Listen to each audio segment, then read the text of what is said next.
अस्सलाम वालेकुम। फैज़ टीवी के साथ मैं हूं शहजादी कमल और आप देख रहे हैं फैज़ टीवी की स्पेशल पोस्ट बजट ट्रांसमिशन। नाज़रीन, कल ऑपोजिशन की तरफ से शोर शराबे में कौमी असम्बली में वज़ीर ख़जाना शौकत तरीन ने बजट पेश कर दिया और उस पर सर्वे भी हुआ। मुख्तलिफ लोगों ने अपनी राय भी दी। शहबाज शरीफ और chairman Peoples Party Bilawal Bhutto Zardari ने मीडिया से गुफ्तगू भी की और उन्होंने ऐलान भी किया कि वो इस नाअहल हुकूमत के खिलाफ आवाज़ बुलंद करेंगे। ये बजट गरीब का दुश्मन है, वो इसके खिलाफ आवाज़ उठाएंगे, इसका मुकाबला करेंगे। इस पर मुख्तलिफ लोगों ने अपनी राय भी दी है।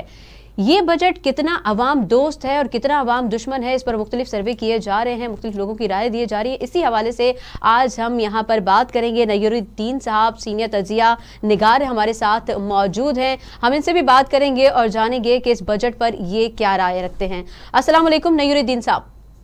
वालेकुम सलाम। सर, आपको मेरी आवाज़ आ रही है? जी, साफ आवाज आ रही। ठीक है। नय्यर साहब, आपको क्या लगता है कि ये बजट अवाम दोस्त है या नहीं है? देखें, अवाम दोस्त बजट जो है ना वो तो वक्त ही बताएगा, क्योंकि इसमें इन्होंने जिस तरह से प्रोपेगेंडा अनलीश किया है ना मीडिया पे कि जी हमने 10% तनख्वाहें बढ़ा दी है, 10% पेंशन बढ़ा दी है, तो इससे तो कोई खुश नहीं है। ये खुद खुश हो तो अलग बात है, क्योंकि ये एक मेरा मतलब है इंतहाई कलील मिकदार में इन्होंने अवाम को रिलीफ दिया है। जो मैं उनकी बात कर रहा हूँ जो नौकरी पेशा लोग हैं, और जो कि महंगाई जो 20% से भी ज्यादा हो चुकी है इनके दौर में, और ये खुद मानते भी रहे हैं इस चीज को, उसको इन्होंने कोशिश की है कि जी हम 10% पेंशन और 10% जो है वो सैलरी में इंक्रीज दे देंगे।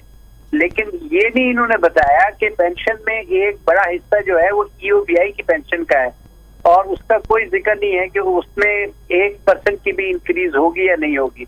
ये एक ऐसा बजट है शहजादी साहिबा जिसमें कि इन्होंने बुक्स को बैलेंस करने के लिए ना मजीद कर्जे लेके और बजट बना लिया है, और अब नतीजा ये है कि मजीद जो डेट सर्विसिंग है वो हमें करनी पड़ेगी।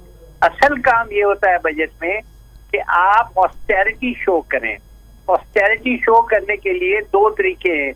एक तो ये है कि आप अलल्ले तलल्ले जो है गाड़ियां वगैरह खरीदना, इस तरह की चीजें जो है ना उस पर सरकारी तौर पे पाबंदी लगाएं। दूसरी चीज ये है कि आप जो दो तरह के एक्सपेंडिचर होते हैं गवर्नमेंट के, एक डेवलपमेंट एक्सपेंडिचर जिसमें कि आपने तरक्याती काम करने होते हैं, और एक होता है नॉन डेवलपमेंट एक्सपेंडिचर।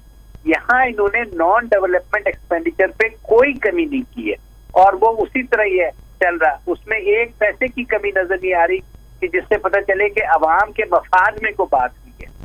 सही सही।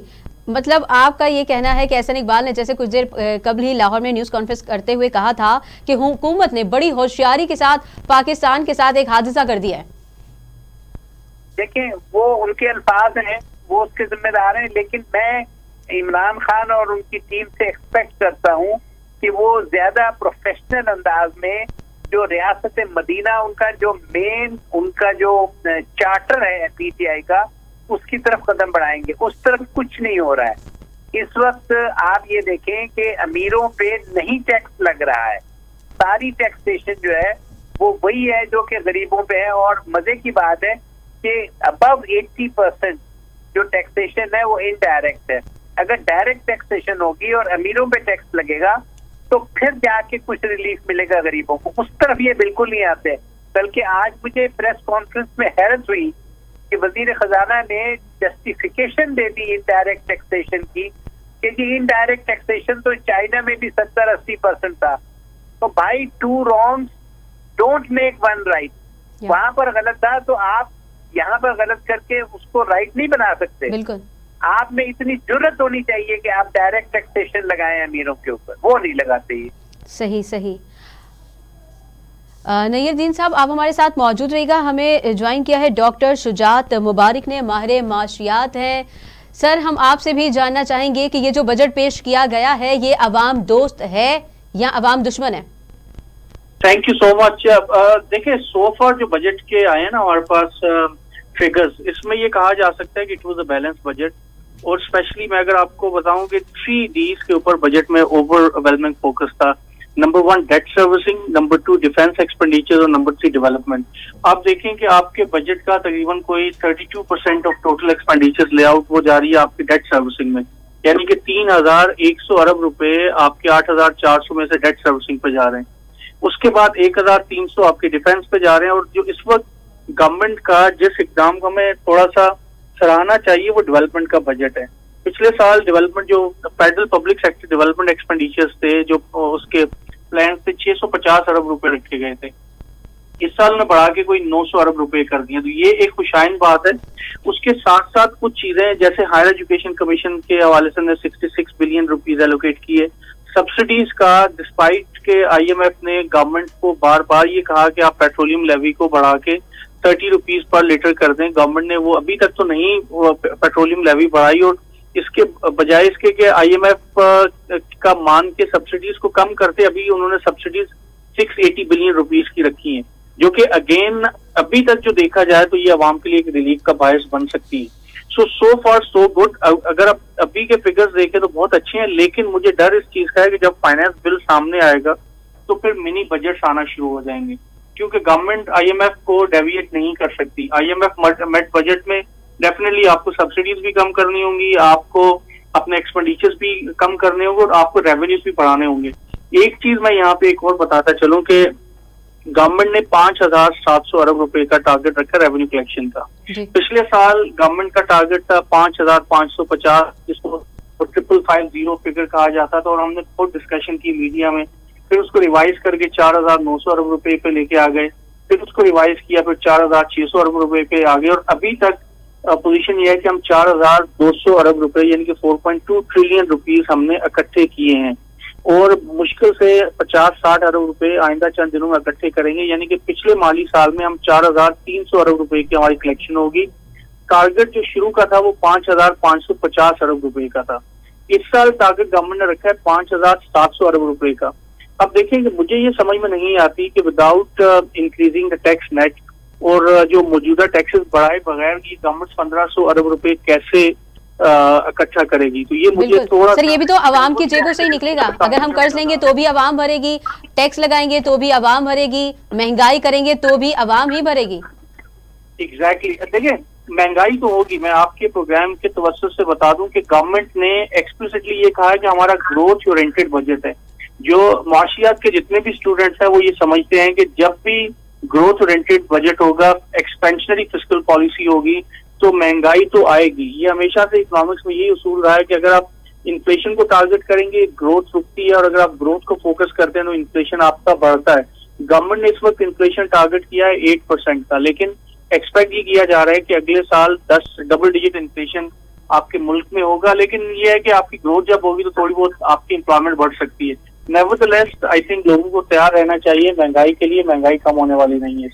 ठीक है, हमारे साथ रहेगा। मैं नईरुद्दीन साहब की तरफ जाना चाहूंगी। सर, महंगाई बढ़ेगी तो ये बजट जिस पर इमरान खान साहब कह रहे हैं कि वफाकी हुकूमत ने बड़ा शानदार बजट पेश किया है, इससे आप सब लोग खुश हो जाएंगे, ये कैसा बजट है कि जिससे अभी से पता चल रहा है कि महंगाई और बढ़ेगी? जी, महंगाई के बढ़ने में देखें सबसे बड़ा जो अंतर है वो तवानाई के बिल है, मतलब बिजली के बिल है, गैस के बिल है। अच्छा, अब बिजली का बिल अगर आप ले लें तो उसमें आप देखें तो तकरीबन 13 टैक्सेस लगे हुए हैं। एक आम आदमी को जो उसका बिल फर्ज करें अगर 100 रुपए का है तो लगता ये है कि टोटल बिल में से उसके जो है ना तकरीबन 50 रुपए जो है वो उसके बिजली का खर्चा है, और बाकी 50 रुपए जो है वो उसका जो है टैक्सेस हैं। अगर नहीं है तो चले 45-55% लगा लें। तो इतने, मेरा मतलब है कि आपने बिजली को समझा हुआ क्या है? क्या आप जो एक मजदूर, जो एक किसान और जो एक ऑर्डिनरी क्लर्क और जो मतलब निचला तबका है जो कि सो कॉल्ड गुर्बत की लकीर से ऊपर है, उसके घर में 1 महीना रह के बैठ के उसके बिजली के बिल आप अदा करके उसके बच्चों के फीसें, दवाई के खर्चे और उसके अलावा खाने पीने का आप मुझे बजट बना के दे दें, वो गरीब आदमी कहाँ से पूरा करेगा? ये कहते हैं कि जी हमने मिनिमम तनख्वाह 20,000 कर दी है। जब इन्होंने 18,000 की या नीचे की, तब भी इन्होंने उस वक्त जो है लोगों को इतने पैसे गवर्नमेंट सेक्टर में नहीं मिलते। और इसकी मिसालें जो है वो जो अपने वहां पे लोग हायर करते हैं निचले तबके के मुलाजमीन को, तो वो कहते हैं कि चलो 3 आदमी को, यानी मैं 18,000 की जब थी उसकी बता रहा हूँ, 3 आदमी को जी हम रोजगार दे रहे हैं और 6-6 हजार रुपए में उनको हायर कर लेते हैं। पूछने वाला यहाँ पर कोई नहीं है कि जी ये गरीब आदमी 6,000 में कैसे गुजारा करेगा। और आप ये तसल्ली होती है कि 3 आदमियों को हमने 6-6 हजार करके जॉब दे दी है। और सर उसमें भी ये अलमिया है कि माँ सिवाय सरकारी जो मुलाजमीन हैं उनके अलावा बहुत कम ऐसे शोबे या ऐसे इदारे देखने आएंगे जहाँ वक्त पर मजदूरों को उनकी तनख्वाहें मिलती हों। नहीं मिलती, बिल्कुल नहीं मिलती। और आप सही कह रही हैं। दूसरी बात ये है कि आप देखें कि गवर्नमेंट ने इससे पहले ये फैसला किया था कि जी हम सरकारी मुलाजमीन गाड़ियां जो मिसयूज होती हैं तो उनको पैसे दे देते हैं और उसको ये है कि उनसे गाड़ियां ले लेते हैं। अच्छा, उनको जनाब खूब ढेर सारे अलाउंस दे दिए गए कार के नाम पे और गाड़ियां वो अब भी इस्तेमाल कर रहे हैं। तो मेरी तो ये राय होगी कि आप उन्हें गाड़ियां दे दें, वो अलाउंस उससे वापस ले लें तो अरबों रुपए तो आपको वहीं मिल जाएंगे। सही। दूसरी बात ये है कि इनको चाहिए कि मुल्क में इस वक्त देखें बहुत ज्यादा जो है ना गुर्बत है, और उसका अंदाजा आप इससे लगाइए कि हम कर्ज मतलब उतारने के लिए कर्ज ले रहे हैं, कर्जे जो ले रहे हैं वो पिछले कर्जा उतारने के लिए, ये एक बैंकरप्सी की निशानी है। तो इनको चाहिए कि ऑस्टेरिटी ड्राइव रखें और सादगी लाएं दफ्तरों में, और सरकारी जो दावतें होती हैं वो वन डिश पार्टी पे रखें और उसमें कोई इस तरह की चीज ना हो जिससे पता चले कि जी ये मुल्क जो है ना एक बहुत ही मतलब शाह खर्चे यहाँ पर हो रहे हैं। इसी तरह से जो इन्होंने मतलब बड़े बड़े अफसरों को, गवर्नर्स को, प्रेसिडेंट्स को और पता नहीं किस किस लोगों को, जो बड़े बड़े सीनियर लोग हैं, उनको ये फैसिलिटी दी है कि जी वो ड्यूटी फ्री चीजें मंगा सकते हैं। आप ये भी तो आवाम को बताएं कि जी हम इनसे भी ड्यूटी लेंगे, जितने अमीर आदमी है उनको और ज्यादा ड्यूटी में रियायत, हालांकि ये रियायत का हकदार तो गरीब आदमी होता है। बिल्कुल। एक और मैं मशवरा दूंगा, वो ये है कि जो भी तोशा खाने में सरकारी तौर पे इनको बाहर से गिफ्ट मिलते हैं, उनकी ऑनलाइन जो है ना वो ऑक्शन होना चाहिए ताकि आम आदमी भी उसमें पार्टिसिपेट कर सके। वहां पर 4 लोग मिलके कह लेते हैं कि इस चीज की मैं इतनी प्राइस लगा रहा हूँ तो वो चीज ले लो, और आपस में जो बंदर बांट होती है वो नहीं होनी चाहिए। तो ये छोटी छोटी बातें हैं, लेकिन इससे पता ही चलेगा कि गवर्नमेंट की सीरियसनेस है कि अवाम की तरफ देख रहे हैं। अवाम की तरफ कोई नहीं देख रहा।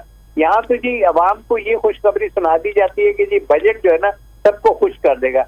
मुझे समझ नहीं आई कि ये तीसरा बजट है। इससे पहले 2 बजट में भी यही स्टोरी होती थी। आप अगर उस वक्त का मीडिया का सारा वो निकाल के देख लें तो महसूस ये होगा कि पिछले बजट से जो आया था उससे अच्छा बजट आज तक दुनिया की तारीख में नहीं आया। अब आजकल जो बजट की तारीफ हो रही है इसमें भी यही महसूस हो रहा है कि जी इससे अच्छा बजट ना आया है ना आइंदा आएगा। सर क्या यही वजह तो नहीं है कि हर बजट में नया वजीर लाके खड़ा कर देते हैं ताकि कोई ये ना पूछे कि आपने पिछली बार तो ये वादे किए थे तो वो वादे पूरे हुए नहीं, अभी आप नए वादे कर लें, इसलिए चेहरे बदल रहे हैं। मैंने आज प्रेस कॉन्फ्रेंस में मैं इस मिनिस्टर से ये पूछता हूँ कि तुम्हें तो आए हुए 1 महीना हुआ है, तुम जो डंके बजा रहे हो, तुमने तो खुद कहा है ये 2 महीने पहले टेलीविजन पे के तो मईशत का इस हुकूमत ने बेड़ा गर्क कर दिया है। तो जब बेड़ा गर्क हो गया तो फिर आप कैसे कह रहे हैं कि जी यहाँ पर दूध और शहद की नहरें बह रही हैं? आपने 1 महीने में दूध और शहद की नहरें बहा दी। सही सही। हमारे साथ डॉक्टर शुजात मुबारक भी मौजूद हैं। सर मैं आपसे भी जानना चाहूंगी, आपको क्या लगता है मईशत इस वक्त किस दहाने पर है, कितनी तगड़ी है, क्या सिचुएशंस आप देख रहे हैं? देखिए मैं बिल्कुल नैयर साहब की इस बात से इत्तेफाक करता हूँ कि पिछले 1 महीने या 2 महीने पहले पाकिस्तान की जीडीपी ग्रोथ थी 1.89% और काफी अजीबोगरीब सूरत हाल थी।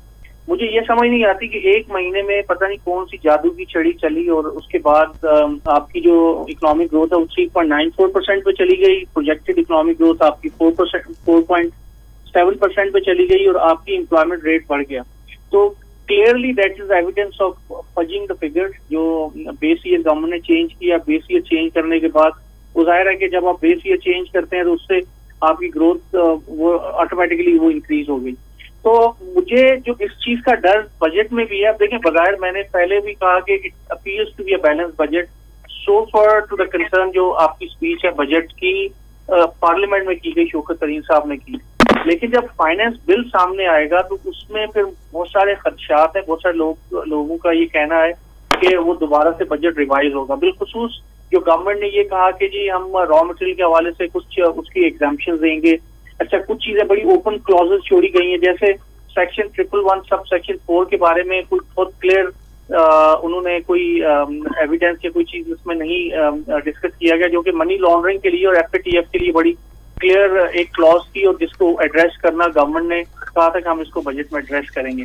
इसके अलावा जो इम्पोर्टेंट पॉइंट्स है मेरे ख्याल में वो आपके that is the developmental budget. अब पिछले साल मैं आपको बताता चलूं कि 650 अरब में से 550 अरब गवर्नमेंट ने खर्च किए। 100 बिलियन रुपीज अभी भी आपके खजाने में पड़े हुए हैं। तो मुझे सिर्फ ये कंसर्न है कि अगर आप 900 बिलियन रुपीस की एलोकेशन कर रहे हैं, सवाल ये पैदा होता है कि आप उसमें से खर्च कितने करेंगे। क्या आपने सिर्फ एलोकेशन कर देनी है या पूरे साल में उसकी डेवलपमेंट भी होगी, नंबर 1। नंबर 2 ये कि आपके जो इंफ्रास्ट्रक्चर प्रोजेक्ट्स हैं वो कौन कौन से इंफ्रास्ट्रक्चर प्रोजेक्ट्स हैं जिसके ऊपर आप इसको फोकस कर रहे होंगे। इमरान खान साहब का ये कहना था कि पिछली गवर्नमेंट ने 60% of the federal budget Lahore में लगाया, जो नवाज शरीफ साहब की गवर्नमेंट थी।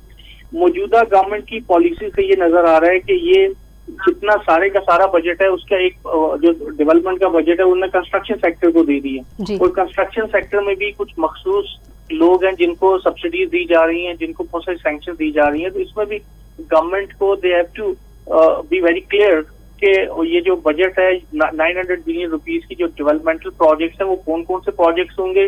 जो मेगा प्रोजेक्ट्स लाइक जिसमें सक्खर से हैदराबाद की मोटरवे शामिल है उसकी कितनी एलोकेशन की गई है। आपकी ML1 जो रेलवे को ट्रैक चेंज करना था that was part of the CPEC और उसकी एक सब्सटेंशियल अमाउंट CPEC की तरफ से आएगी, उसमें कोई सपोर्ट फंड दिया गया नहीं दिया गया। और इम्पोर्टेंट चीज ये कि चाइना ने गवर्नमेंट ऑफ पाकिस्तान को कहा था कि इंडस्ट्रियल जोन्स डेवलप करें, क्योंकि चाइना की ये रिस्पॉन्सिबिलिटी नहीं है कि हम वो इंडस्ट्रियल जोन्स डेवलप करके इनको दें, जबकि बजट में ये नजर आता है कि कोई 9 अरब रुपए टोटल रखे गए इंडस्ट्रियल जोन्स डेवलप करने के लिए। अफसोस की बात यह है कि 9 अरब रुपए से तो आप कोई एक छोटा सा एक इंडस्ट्रियल क्लस्टर भी डेवलप नहीं कर सकते, तो आप इंडस्ट्रियल जोन्स कैसे बनाएंगे? तो ये वो चीजें हैं, अगर हम डाइसेक्शन करें बजट की, उसको अगर डिटेल से देखें तो आई कुड सी के there are a lot of loopholes. वो फाइनेंस बिल अब सामने आएगा आज और उसको पढ़ने के बाद पता चलेगा। और फिर प्रोविंशियल बजट्स आ रहे हैं, प्रोविंशियल बजट में भी ये देखेंगे कि सूबे किस हद तक अलाइन है आपके वफाक के बजट के साथ, तो फिर स्टोरी सामने आएगी। हाँ, अभी ये कह देना मेरे ख्याल में कबल वक्त है कि बजट से आवाम को रिलीफ मिलेगा या नहीं मिलेगा।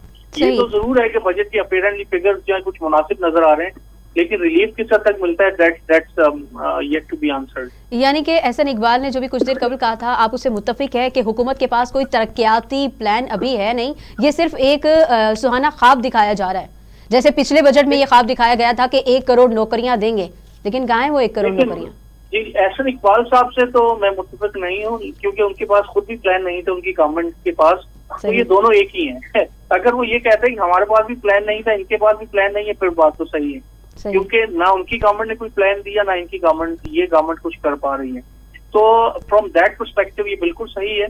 लेकिन जो एक बात मैं आगे जाके बताऊं जो आपके लिए प्रॉब्लम क्रिएट करेगी वो IMF है। गवर्नमेंट ने अभी भी IMF की पावर को अंडरमाइन किया, IMF को इग्नोर करते हुए सब्सिडीज बढ़ा दी हैं, IMF को अंडरमाइन करते हुए पेट्रोलियम लेवी के ऊपर कोई काम नहीं किया। तो मुझे ऐसे लग रहा है कि या तो गवर्नमेंट दोबारा बजट को रीनेगोशिएट करेगी या फिर इसके लिए बैलेंस ऑफ पेमेंट में अगेन प्रॉब्लम क्रिएट हो जाएगा, एक बात। सेकेंडली, जो टैक्स लीकेज है पाकिस्तान में तकरीबन 3000 बिलियन की, यानी कि 3 ट्रिलियन रुपीस की टैक्स लीकेज है पाकिस्तान में। या तो टैक्स थेफ्ट है या टैक्स लीक हो जाता है, गवर्नमेंट के खजाने तक नहीं पहुंचता। इस टैक्स लीकेज पर भी गवर्नमेंट ने कोई खातिर उन्होंने कहा तो है कि FPR के रिफॉर्म्स होंगे, ये चीजें होंगी, लेकिन कोई कंक्रीट पॉलिसी मैयत हमें नजर नहीं आते हैं। तो ये बात सैंक्शन कर देना तो एक बात, आपको एलोकेशन कर देना भी एक बात होती है, लेकिन चीजों को रेगुलेट कैसे करेंगे, उनको आप कंट्रोल में किस तरह से लेके आएंगे, ये एक बहुत इंपॉर्टेंट चीज होती है, जो कि मुझे कम से कम इसमें नजर नहीं आती। अगर गवर्नमेंट की कोई ऐसी कोई इम्प्लिसिट पॉलिसी हो तो वो अलग बात है। सही। नय्युरुद्दीन साहब, मैं आपसे भी जानना चाहूंगी कि क्या वाकई हुकूमत के पास कोई तरक्याती प्लान नहीं है, ये सिर्फ आवाम को सुहाने ख्वाब दिखाए जा रहे हैं, जैसे पिछले बजट में 1 करोड़ नौकरियों के ख्वाब दिखाए गए थे? देखिए, तरक्की प्लान वाली बात जो है ना, इस हद तक बिल्कुल सही है, क्योंकि जो भी है इस दफा भी इन्होंने 900 अरब रुपए रखे हैं, लेकिन ये कि वो खर्च वर्च नहीं होते, वो सिर्फ दिखाने के लिए रखे हैं। मगर जहां तक ये सवाल है ना कि क्या ये बजट जो है ये बैलेंस्ड है, तो आपको मैं जो फिगर्स देता हूँ, आप अगर लिख भी लें कि जो टोटल इनका बजट है उसमें इन्होंने ये शो किया है कि जी हमारी जो मतलब आमदनी है वो हमारे खर्चे जो हमने प्लान किए उससे पूरा 3,999 अरब रुपए कम है आमदनी। यानी आप समझे 4 ट्रिलियन रुपीस की आमदनी कम है। तो ये इंतहाई अनबैलेंस्ड बजट हुआ मेरे हिसाब से। वैसे शुजात साहब सही फरमा रहे हैं कि इन्होंने बैलेंस कर लिया है, लेकिन अब उस 4 ट्रिलियन को ये क्या कहते हैं कि ये पूरा कैसे करेंगे, उसके लिए इन्होंने ये कहा है कि जी 1,246 अरब रुपए जो है वो हम ये बैरूनी कर्जे लेंगे, मजीद कर्जे, वही जो मैंने शुरू में बात की थी कि मजीद कर्जे और मजीद कर्जों का बोझ। दूसरी बात उससे भी ज्यादा यानी डबल 2,492 अरब रुपए के अंदरूनी कर्जे लिए जाएंगे। अंदरूनी कर्जे ये लेते हैं ज्यादातर इनसे बैंकों से और बहुत महंगे कर्जे होते हैं, क्योंकि स्टेट बैंक से अब इन्हें कर्ज लेने पे पाबंदी लग चुकी है। और बाकी जो 252 अरब रुपए का फर्क फिर भी बचेगा, तो वो कहते हैं निजकारी के जरिए आते। कौन सी निजकारी, क्या निजकारी? पिछले 2 सालों में तो इनसे कोई निजकारी हुई नहीं। और अब हमें फिर ये इन्होंने एक जिसे कहते हैं ट्रक की बत्ती के पीछे लगा दिया कि इसमें से 250 अरब रुपए जो है हम निजकारी से ले लेंगे। निजकारी से इन्हें अगर कुछ मिले भी ना, तो ये याद रखिएगा कि जो निजकारी होती है वो एक तोहफा होता है। निजकारी नहीं होती।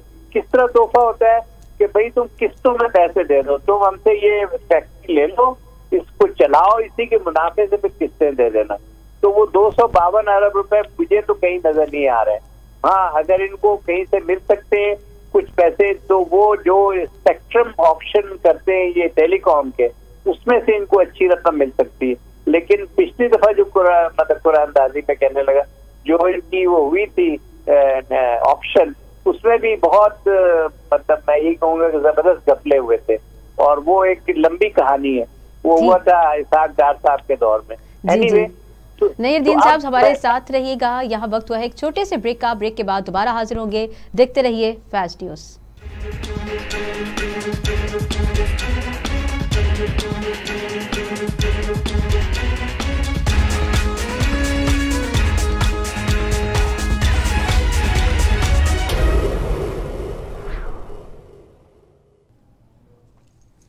अस्सलामुअलैकुम। फैस्ट टीवी के साथ मैं हूं साइमा खान। बात करेंगे आज के प्रोग्राम में हम बजट के हवाले से। पीटीआई दौरे हुकूमत यानी कि इमरान खान हुकूमत का तीसरा बजट कल पेश कर दिया गया, ठीक है ना। जब शौकत तरीन ने अपनी वजारत ख़जाना की दूसरी मुद्दत के दौरान ये बजट पेश किया तो एज़ यूजुअल पूरी असम्बली में शोर शराबा भी होता रहा। लेकिन ये बजट इंतहाई अहमियत का हामिल है। अहमियत इसलिए रखता है ताकि आइंदा 2023 तक ये बजट इतना सूदमंद साबित हो कि आगे भी उनको एक यानी कि पीटीआई की गवर्नमेंट को हेल्पिंग हैंड भी मिल सके। आइंदा आने वाली हुकूमत भी उनकी इतनी ही स्ट्रांग हो और स्पेशली अवाम उनसे खुश नजर आए, ना खुश ना हो। लेकिन देखने में यही आया है अब की बार कि पीटीआई का ये बजट काफ़ी ज़्यादा हेल्पिंग हैंड रहा है और अच्छा साबित हुआ है। अवाम दोस्त रहा है ये बजट और अवाम खुश नज़र आई है। जहाँ एक जानिब तनख्वाहों में इजाफा भी देखने में आया है, वहीं उनकी जानिब से बहुत अहम चीज़ों पर अच्छा स्टेप उठाया गया है। तो हम बात करेंगे अभी वज़ीर ख़जाना शौकत तरीन के पोस्ट बजट ब्रीफिंग के हवाले से।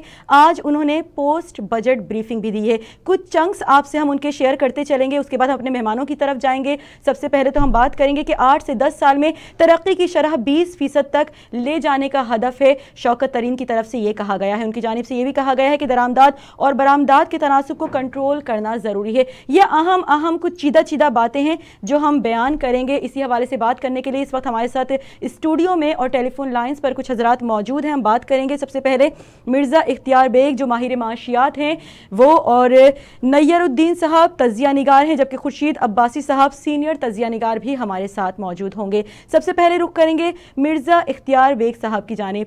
बहुत शुक्रिया सर फैस्ट टीवी से बात करने के लिए। जैसा कि आप जानते हैं कि कल बजट पेश किया गया और आज पोस्ट बजट भी पेश किया गया, क्या कहेंगे आप? देखिए, बजट की जो स्पीच थी वो भी हमने और बिजनेस कम्युनिटी ने पाकिस्तान की चैम्बर, सब बिजनेस लीडर ने सुनी और आज पोस्ट बजट प्रेस ब्रीफिंग भी दी। काफी सारी चीजें क्लियर सामने होके आई हैं। देखिए मौजूदा हालात में जिसमें आप हुकूमत IMF प्रोग्राम में भी है और कोरोना वायरस से भी निपट रही है, वो महदूद वसाइल होते हुए जो बजट पेश किया गया है, मैं इसको एक मुतवाज़न बजट कहूँगा। वो इसलिए भी मैं इसको मुतवाज़न कहूँगा कि इसमें शौकत तरीन साहब ने जो नए वजीर खजाना है उन चीज़ों को खुशकिस्मती से आइडेंटिफाई कर लिया है जो हमारी मुश्किलात थी, जो हमारे ग्रे एरियाज थे, जो हमारे चैलेंजेस थे, जो बीमारी का बाइस थे। मिसाल के तौर पे उन्होंने कहा कि जी एग्रीकल्चर में मुसलसल जो गिराव है, जो तनज़ुली है, जो हमारे खाने पीने की अशिया, फूड सिक्योरिटी, जो पहले एक्सपोर्ट करते थे, हम गेहूं एक्सपोर्ट करते थे, हम शक्कर एक्सपोर्ट करते थे, हम कॉटन एक्सपोर्ट करते थे, हम और तमाम खाने पीने की अशिया एक्सपोर्ट, दालें वगैरह करते थे। आज हम इम्पोर्टर बन गए इन सब चीजों के। क्यों? क्योंकि आपकी ज़राअत सुकड़ रही है। ज़राअत में हुकूमत ने वो तरजीहात, वो मरात, वो फोकस नहीं रखा, यानी नई बीज को दरियाफ्त हुए नहीं है, मिलावट से पाक अद्वियात नहीं सप्लाई की गई जिससे फी एकड़ पैदावार में इजाफा हो, जैनमन खाद नहीं दी गई। हालांकि पाकिस्तान में दुनिया का सबसे बड़ा आपाशी निजाम है, पाकिस्तान जरखेज मुल्क है, पाकिस्तान में 4 मौसम है और पाकिस्तान में मेहनत कश काश्तकार और किसान है। उसके बावजूद अगर हम ज़राअत गिर रही है, कम हो रही है, तो एक बड़ा लहमे चक्रिया है। इस बार कॉटन की फसल जो 13 मिलियन बेल होती थी कम होके 6.5 मिलियन बेल हो गई है और हमें $2 बिलियन की कॉटन इंपोर्ट करनी पड़ी है। तो जो हमारा खजाना, हमारे ज़खायर बैरूनी अफोर्ड नहीं कर सकते। अब कुछ चीजों की तरफ हम आते हैं, small and medium scale industry, जिसको छोटे और दरमियाने दर्जे की सनतें कहते हैं, उसका भी फरोग हमारे मुल्क में नहीं था। बड़े दर्जे की सनतें तो फरोग पा रही हैं हमारे, जिसमें ऑटोमोबाइल सेक्टर है, सीमेंट का सेक्टर है, कंस्ट्रक्शन का सेक्टर है। तो ये वो सब सेक्टर थे जो बड़े दर्जे की सनतों में आते, लेकिन छोटे और दरमियाने दर्जे की सनतें सुखड़ रही। और वो ही सनतें होती हैं कि जो जॉब्स, मुलाजमतें, रोजगार फराहम करती हैं। तो शौकत तरीन साहब ने दूसरी तरजीह SMEs को दी कि इसको भी फरोग करना है। IT सेक्टर की एक्सपोर्ट जो थी वो नहीं थी, उसमें वो इंसेंटिव नहीं थे, वो ऐलान करा 10 साल टैक्स छूट, तो IT सेक्टर इंशाल्लाह फरोग पाएगा। सर IT सेक्टर को 0 रेटेड कर दिया गया है। जी हाँ, हमने उन्हें एक बना के दिया था कि 5 कंट्रियां IT को क्या क्या मराद दे रही हैं और पाकिस्तान क्या है, और उसके आगे cross cross cross cross cross करके हमने उन्हें दिया था। तो उसमें 3 जगह पे इन्होंने क्रॉस की जगह अब हमें भी 0 रेटेड दे दिया है, 10 साल के टैक्स की छूट भी दे दी है और कुछ मराद हैं जो IT सेक्टर को प्रमोट करेंगी, इंशाल्लाह फरोग पाएंगे। लेकिन जो चीजें अभी भी मुझे परेशान कर रही हैं वो 2 चीजें हैं। एक सर्कुलर डेट, गर्दिशी कर्जे, जिसके लिए इन्होंने कहा कि 6 से 7 साल हमें चाहिए कि हम इसको कंट्रोल करें। ये 2400 अरब तक पहुंच चुका है, 455 अरब रुपए सालाना के हिसाब से बढ़ता है। ये आप अफोर्ड नहीं कर सकते, 6 या 7 साल में तो दिवालिया हो जाएंगे आपको अभी 1 साल में इसको कंट्रोल करना है और वो तमाम इक़दाम लेने जिसकी वजह से गर्दिशी कर्जे बढ़ रहे हैं। तो चीज जो मुझे परेशान कर रही है वो हुकूमती वो इदारे जो लॉस मेकिंग है, यानी हुकूमत के वो इदारे जिसमें PIA है, रेलवे है, बाबडा है और स्टील मिल है, ये वो इदारे हैं कि जो लॉस में जा रहे हैं, कुछ बंद हो गए हैं और इनको चलाने के लिए हुकूमत ने 2 सालों में 1000 अरब रुपए झोंके हैं। इसमें स्टील मिल में झोंके हैं जिसकी चिमनी से धुआं नहीं निकल रहा है, चल नहीं रहा, बंद है।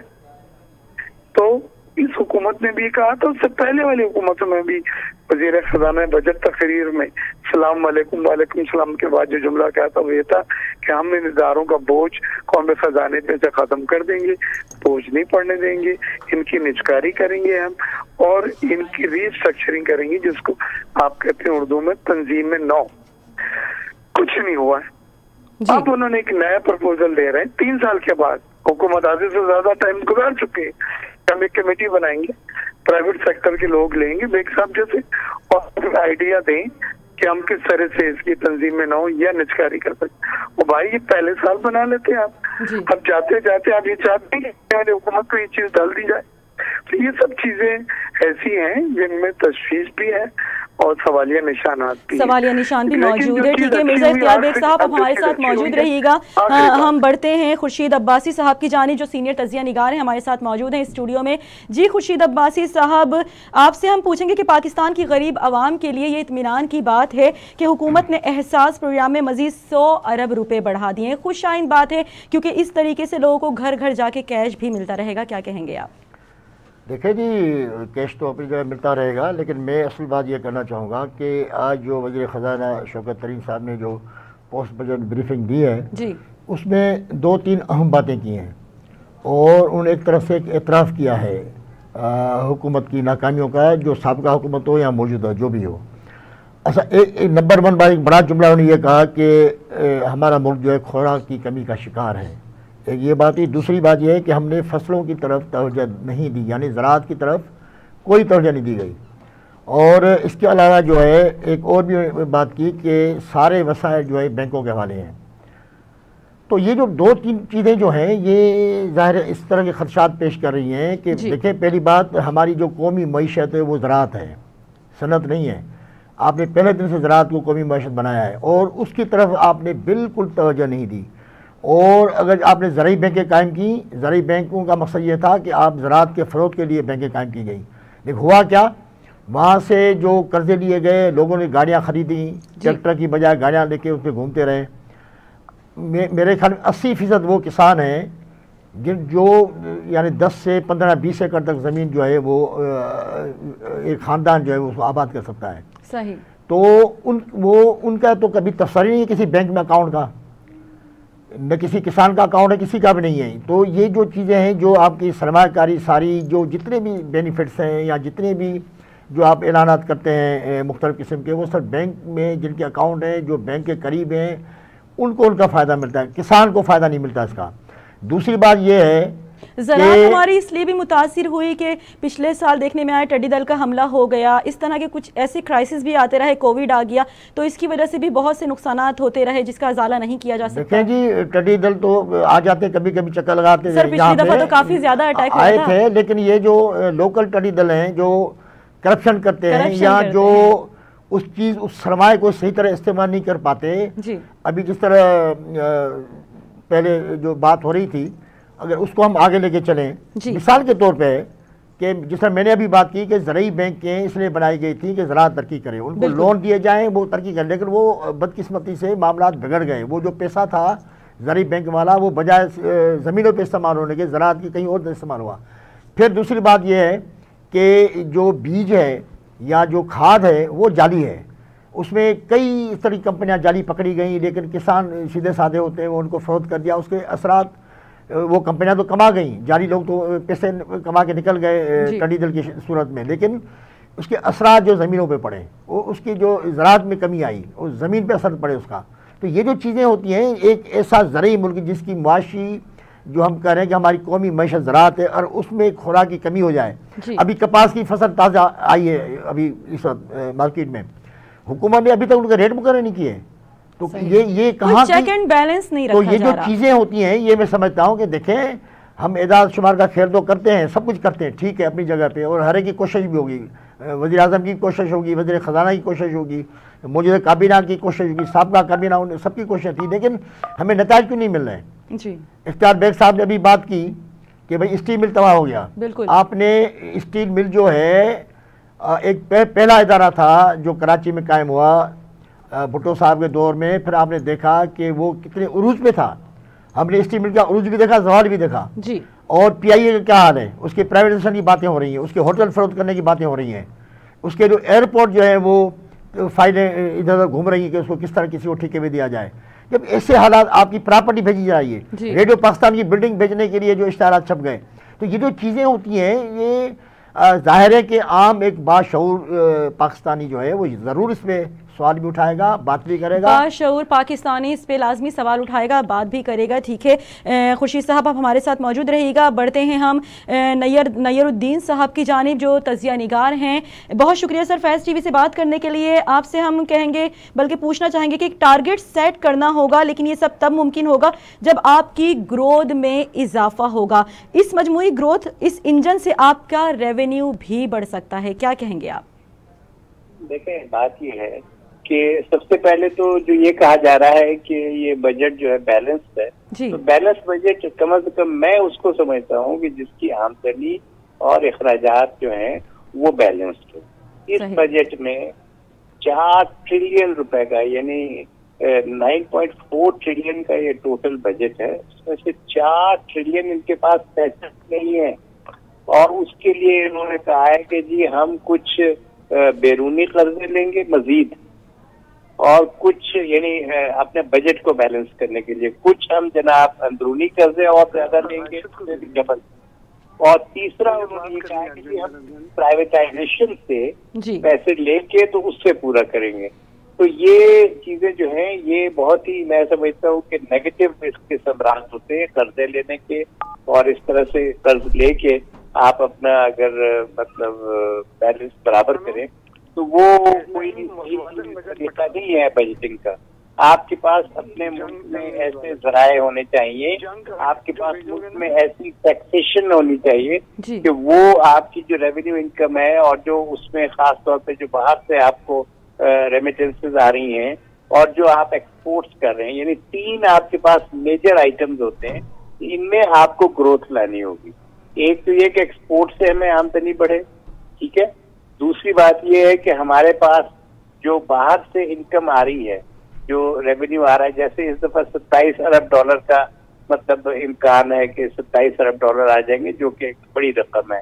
और तीसरा ये है कि हमारे पास जो टैक्स है, जो इस वक्त आप देखें कि सिर्फ तकरीबन 4.5 ट्रिलियन का टैक्स का हमें रेवेन्यू आ रहा है, जो कि हमारे पास मुल्क में इस वक्त मिनिमम 8 ट्रिलियन का टैक्स रेवेन्यू आना चाहिए और आ सकता है, लेकिन उसके लिए आपके तरीकेकार जो हैं वो तब्दील करने होंगे। गरीब आदमी पे टैक्स लगा लगा के आपने उसको इतना निचोड़ लिया है कि अब वो इस काबिल नहीं है। और गरीब आदमी पे टैक्स कैसे लगता है? ये जो फर्ज करें आप लेती हैं, मतलब टेलीफोन के मतलब चार्ज कराते हैं या कोई भी सौदा लेते हैं, चाय पत्ती, बिल्कुल उस पर जो डिडक्शन होती है वो टैक्स की मद में होती है। वो टैक्स में होती है। तो होना ये चाहिए कि आप डायरेक्ट टैक्सेस अमीरों पे लगाएं, बिल्कुल वो कहीं नजर नहीं आ रहा है इस मुल्क में। ये मुल्क जो है, मैं आपको बता दूं, इसमें सबसे बड़ा इस वक्त जो है खतरा हो गया है, ये इलीट कैप्चर हो चुका है। उनको जनाब तमाम रियायतें मिलती हैं, उनको एमनेस्टीज मिलती हैं और उनके ऊपर टैक्स नहीं लगते। अंदाजा इससे करें कि 10 से 15% जो है ना सिर्फ टैक्स डायरेक्ट लग रहा है, और 80 से 85% इनडायरेक्ट टैक्स जो है वो दिया जा रहा है। और हो क्या रहा है? हो ये रहा है कि जो इस मुल्क के सबसे निचला तबका है वो, यानी आप अंदाजा करें कि अगर वो 10% है तो वो 17% आमदनी मुल्क को दे रहे हैं, बिल्कुल। और जो हमारे मुल्क का सबसे टॉप का 10% का तबका है वो सिर्फ 10% आमदनी दे रहा है मुल्क को। इसका मतलब है कि गरीबों से आप डेफिनेटली ज्यादा टैक्स ले रहे हैं, लेकिन वो एक लिमिट होती है, वो गुजर चुकी है और वो इस काबिल नहीं है। आपका बिजली का बिल देखें, बिजली के बिल में 13 टैक्सेस हैं बिल के अलावा, बिल्कुल 13 टैक्सेस हैं बिल के अलावा, यानी तकरीबन अगर 100 रुपए का बिल है तो 45 रुपए तो आपने टैक्स देने हैं, बिजली का उससे कोई ताल्लुक नहीं। अगर इस तरह से मुल्क चलाना है तो फिर तो ये सिर्फ अमीरों का मुल्क बन के रह गया है। मैं ये इसमें तजवीज पेश करूंगा कि आप सबसे बड़ा स्टेप ये लें कि यहाँ पर इनडायरेक्ट टैक्सेशन को कम करें, डायरेक्ट टैक्सेशन को बढ़ाएं। सही सही, ठीक है नयरुद्दीन साहब, आप हमारे साथ मौजूद रहेगा। एक बार फिर बढ़ते हैं मिर्ज़ा इख्तियार बेग की जानिब। जी सर, कुछ IMF के हवाले से बात हो जाए, हुकूमत को ऐसी क्या हिकमत अमली करनी होगी या होनी चाहिए कि IMF का प्रोग्राम भी चलता रहे और ग्रोथ के टारगेट भी पूरे हो जाएं? देखिए, IMF के प्रोग्राम में जब आप गए थे तो हमने कुछ शराइत उनकी मानी थी। बिल्कुल, जिसमें हमने उस वक्त के हिसाब से अपनी ग्रोथ को स्लो डाउन करा था, इकोनॉमी को कूल किया था, बजट खसारा और करंट खसारे को कंट्रोल करने के लिए, जिसके लिए हमने स्टेट बैंक में पॉलिसी रेट 13.5% कर दिए थे और रुपये को डिवैल्यू करके 35% 168 रुपए पे ले गए थे। लेकिन उससे हमारी ग्रोथ यकीनन स्लो डाउन हुई, कूल हुई, लेकिन आप मनफी ग्रोथ के उसमें चले गए। लास्ट ईयर हमारी जो जीडीपी ग्रोथ थी वो -0.4% थी। नए वजीर खजाना ने कहा कि नहीं, ये दवाई नहीं है इस बीमारी की। मेरे जेब में जो दवाई है वो कहते हैं हायर ग्रोथ, और हायर ग्रोथ भी एक्सपोर्ट लेड ग्रोथ। और एक्सपोर्ट लेड ग्रोथ क्यों है? इसलिए कि उससे जॉब क्रिएशन होता है, नए मुलाजमतों के मौके पैदा होते हैं और फॉरेन एक्सचेंज अर्निंग होती है आपकी, जो आपके खजाने की जरूरत है बैलेंस ऑफ पेमेंट के लिए, कर्जों की अदायगी के लिए। इन्होंने अपना, और इनसे पहले जो थे अफीशियल, उन्होंने भी किसी हद तक रुपये को मुस्तकम किया, 53-54 रुपए थे, और मार्कअप को 13.25 से कम करके 7% पे पॉलिसी रेट पे ले आए। उससे हमारी इकोनॉमी बढ़ना शुरू हुई। अभी आखिर के दिनों में जो हमारी जीडीपी 3.9% आई है, जबकि IMF की पेशन गोई 1.5% थी, वर्ल्ड बैंक की 2% थी, स्टेट बैंक की 3% थी। ये क्या हो गया रातों रात? तो इसलिए हुआ कि वीट की सपोर्ट प्राइस 2000 रुपए फी मन से 1200 अरब रुपए काश्तकारों को दिए गए, मार्केट में आए। फिर हमारी रेमिटेंसेस बढ़ी है, $29 बिलियन हो गई है रिकॉर्ड, वो पैसा मार्केट में आया। फिर रोशन डिजिटल पाकिस्तान अकाउंट में $1.5 अरब वो आया। ये सब पैसे जब मार्केट में कन्वर्ट होकर आते हैं, तो जो मोटरसाइकिल वाले बेंच में आता है, बेंच मार्क में, उसने मोटरसाइकिलें खरीदी, छोटी गाड़ी लेने वाला था उसने छोटी गाड़ी ली, जिसने तामीराती शोबे में मीन्स फ्लैट की, मकान के बुकिंग की, वो कराया। और इन चीजों से सीमेंट भी बढ़ी, सड़िया भी बढ़ा, 26% गाड़ियों की परचेजेस बढ़ गई और मार्केट में हलचल हुई, जिससे जीडीपी ग्रोथ सरगर्मियां जो तेज हुई और आप 3.9% तक पहुंचे। एक बात याद रहे कि जब भी आप मिनिमम सपोर्ट प्राइस बढ़ाते हैं, यानी ज़रिए अजनास की कम से कम कीमत बढ़ाते हैं, तो वो महंगाई का सबब बनता है। आटा भी आप देखें, 2000 रुपये फी में जब उनको मिला गेहूं की कीमत, तो फिर आटे की कीमत तो उसके ऊपर जाना ही जाना है। बिल्कुल। तो ये चीजों से हमारे मुल्क में महंगाई में पाकिस्तान जो है आप 11% तक पहुंच गया। अब ये कह रहे हैं कि हम 8% तक ले आएंगे, लेकिन महंगाई जब खाने पीने की अशिया पे होती तो उससे डायरेक्टली, और ये डिमांड ड्रिवन, यानी तलब बढ़ रही हो, तो ये एक आम आदमी को, इस सफेद पोश इंसान को हिट करता है, जो हमारे यहाँ हो रहा है। अब इसके लिए जरूरी है कि आप उनकी कुव्वत इस्तात बढ़ाएं, यानी इनकम में इजाफा करें। दुनिया में ये होता है, पाकिस्तान में हमारा कोई ऐसा सिस्टम नहीं है। हम वेलफेयर स्टेट तो है, मेडिकल फ्री है आपका और दूसरी चीजें आपकी फ्री है, तो आपको सोशल सिक्योरिटी घर पे आ जाती है महीने के एंड में, नहीं। लिहाजा आपके पास जो पूरा का पूरा दारोमदार हो जाता है, वो जो प्राइवेट सेक्टर में काम करते हैं उनकी मिनिमम वेजेस अब 20,000 कर दी गई, और पेंशन में और सैलरी में 10% का इजाफा किया गया। इनसे आंसू तो नहीं पूछेंगे, लेकिन कुछ थोड़ा बहुत रिलीफ मिलेगा, क्योंकि इनकम बढ़ाना ही एक महंगाई का जो कंट्रोल करने का तरीका दुनिया में है। लेकिन 10% तो बिल्कुल जीरा उसको डालना ऊंट के मुंह में जीरे के बराबर है। जी हाँ, बिल्कुल। अब आप जो चीज एक अहम करना चाह रहे थे मैं बात आपसे, तो उसमें ये है कि जो ये लॉस मेकिंग ऑर्गेनाइजेशंस हैं जिनकी बात की अभी खुर्शीद अब्बासी साहब ने, इसके लिए उन्होंने एक नया प्रपोजल दे रहे हैं कि एक कमेटी बना ले, और 3 साल के बाद अब कमेटी बनने जा रही, और मुझे पता है वो कमेटी की पावर नहीं है, क्योंकि निचकाने की पावर, मतलब 3 साल गुजरने के बाद एक कमेटी का ख्याल आया उन्हें। हाँ, अब आप ये क्या करना चाह रहे हैं? इसके माने 14-15 साल के बाद ये नई हुकूमत जो भी आएगी उसमें डाल के चले जाएंगे। बिल्कुल। तो देखिए, ये नीयतें सही नहीं है। अगर आप मसले को हल करने के बजाय आप उसको किसी और की गोद में डाल के बच्चों को बहलाओ वाली पॉलिसी पर चलना चाहते हैं तो वो मुल्क के मफाद में नहीं है। ये मेरा एक सीरियस इसके ऊपर इख्तलाफ है। लेकिन जो चीजें अच्छी की गई हैं वो टैक्स रेवेन्यू एफडीआर ने रिकॉर्ड 4143 बिलियन वसूल किया है। उससे किसी को इनकार नहीं है कि ये कोरोना में इतना बड़ा रेवेन्यू कलेक्ट करना एक बहुत अच्छा मैं समझता हूँ इसकी परफॉर्मेंस है। और फिर उन्होंने कुछ टैक्सेस, इनडायरेक्ट टैक्सेस खत्म करे हैं, 12% विथहोल्डिंग टैक्स खत्म करा है। लेकिन ये अभी भी हमारे जो इनडायरेक्ट टैक्सेस हैं, जो हमारे भाई बात कर रहे थे, तकरीबन 60% से ज्यादा है। डायरेक्ट टैक्सेस 40% है। दुनिया में इनडायरेक्ट टैक्सेस की रिजीम खत्म हो रही। इनडायरेक्ट टैक्स क्या होता है, मैं एक छोटी सी मिसाल कह के बात खत्म करूं। क्या आप क्रेडिट डलवाएंगे टेलीफोन में 100 रुपए का, क्रेडिट डलेगा 70 रुपए का, 30 रुपए टैक्स में चले जाएंगे। बिल्कुल डायरेक्ट बगैर छुए, वो चीज भी अभी आपके पास नहीं आई। सही। ये है इनडायरेक्ट टैक्सेस, इसको रेग्रेसिव स्कीम कहते हैं। ये फेल हो चुकी है दुनिया में। लोग डायरेक्ट टैक्सेस के ऊपर अब इन्हिसार उनका है और उसकी तरफ वो जा रहे हैं, राग़िब हो रहे हैं। और हुकूमतें तो अभी हमने बात की थी, हमारे कहने पे इन्होंने कुछ इनडायरेक्ट टैक्सेस कम करें, कुछ इनडायरेक्ट टैक्सेस कम किए हैं। आप हमारे साथ मौजूद रहिएगा मिर्जा इख्तियार बेग साहब। हम एक बार फिर बढ़ते हैं खुर्शीद अब्बासी साहब की जानिब। खुर्शीद अब्बासी साहब, हुकूमत कहती है एक जानिब के माली गुंजाइश नहीं है उनके पास, और दूसरी जानिब एहसास प्रोग्राम में 100 अरब दे रहे हैं। इसके अलावा तनख्वाहों में भी बढ़ा दी गई है, तनख्वाहों में इजाफा कर दिया गया है। क्या ये पॉसिबल होगा?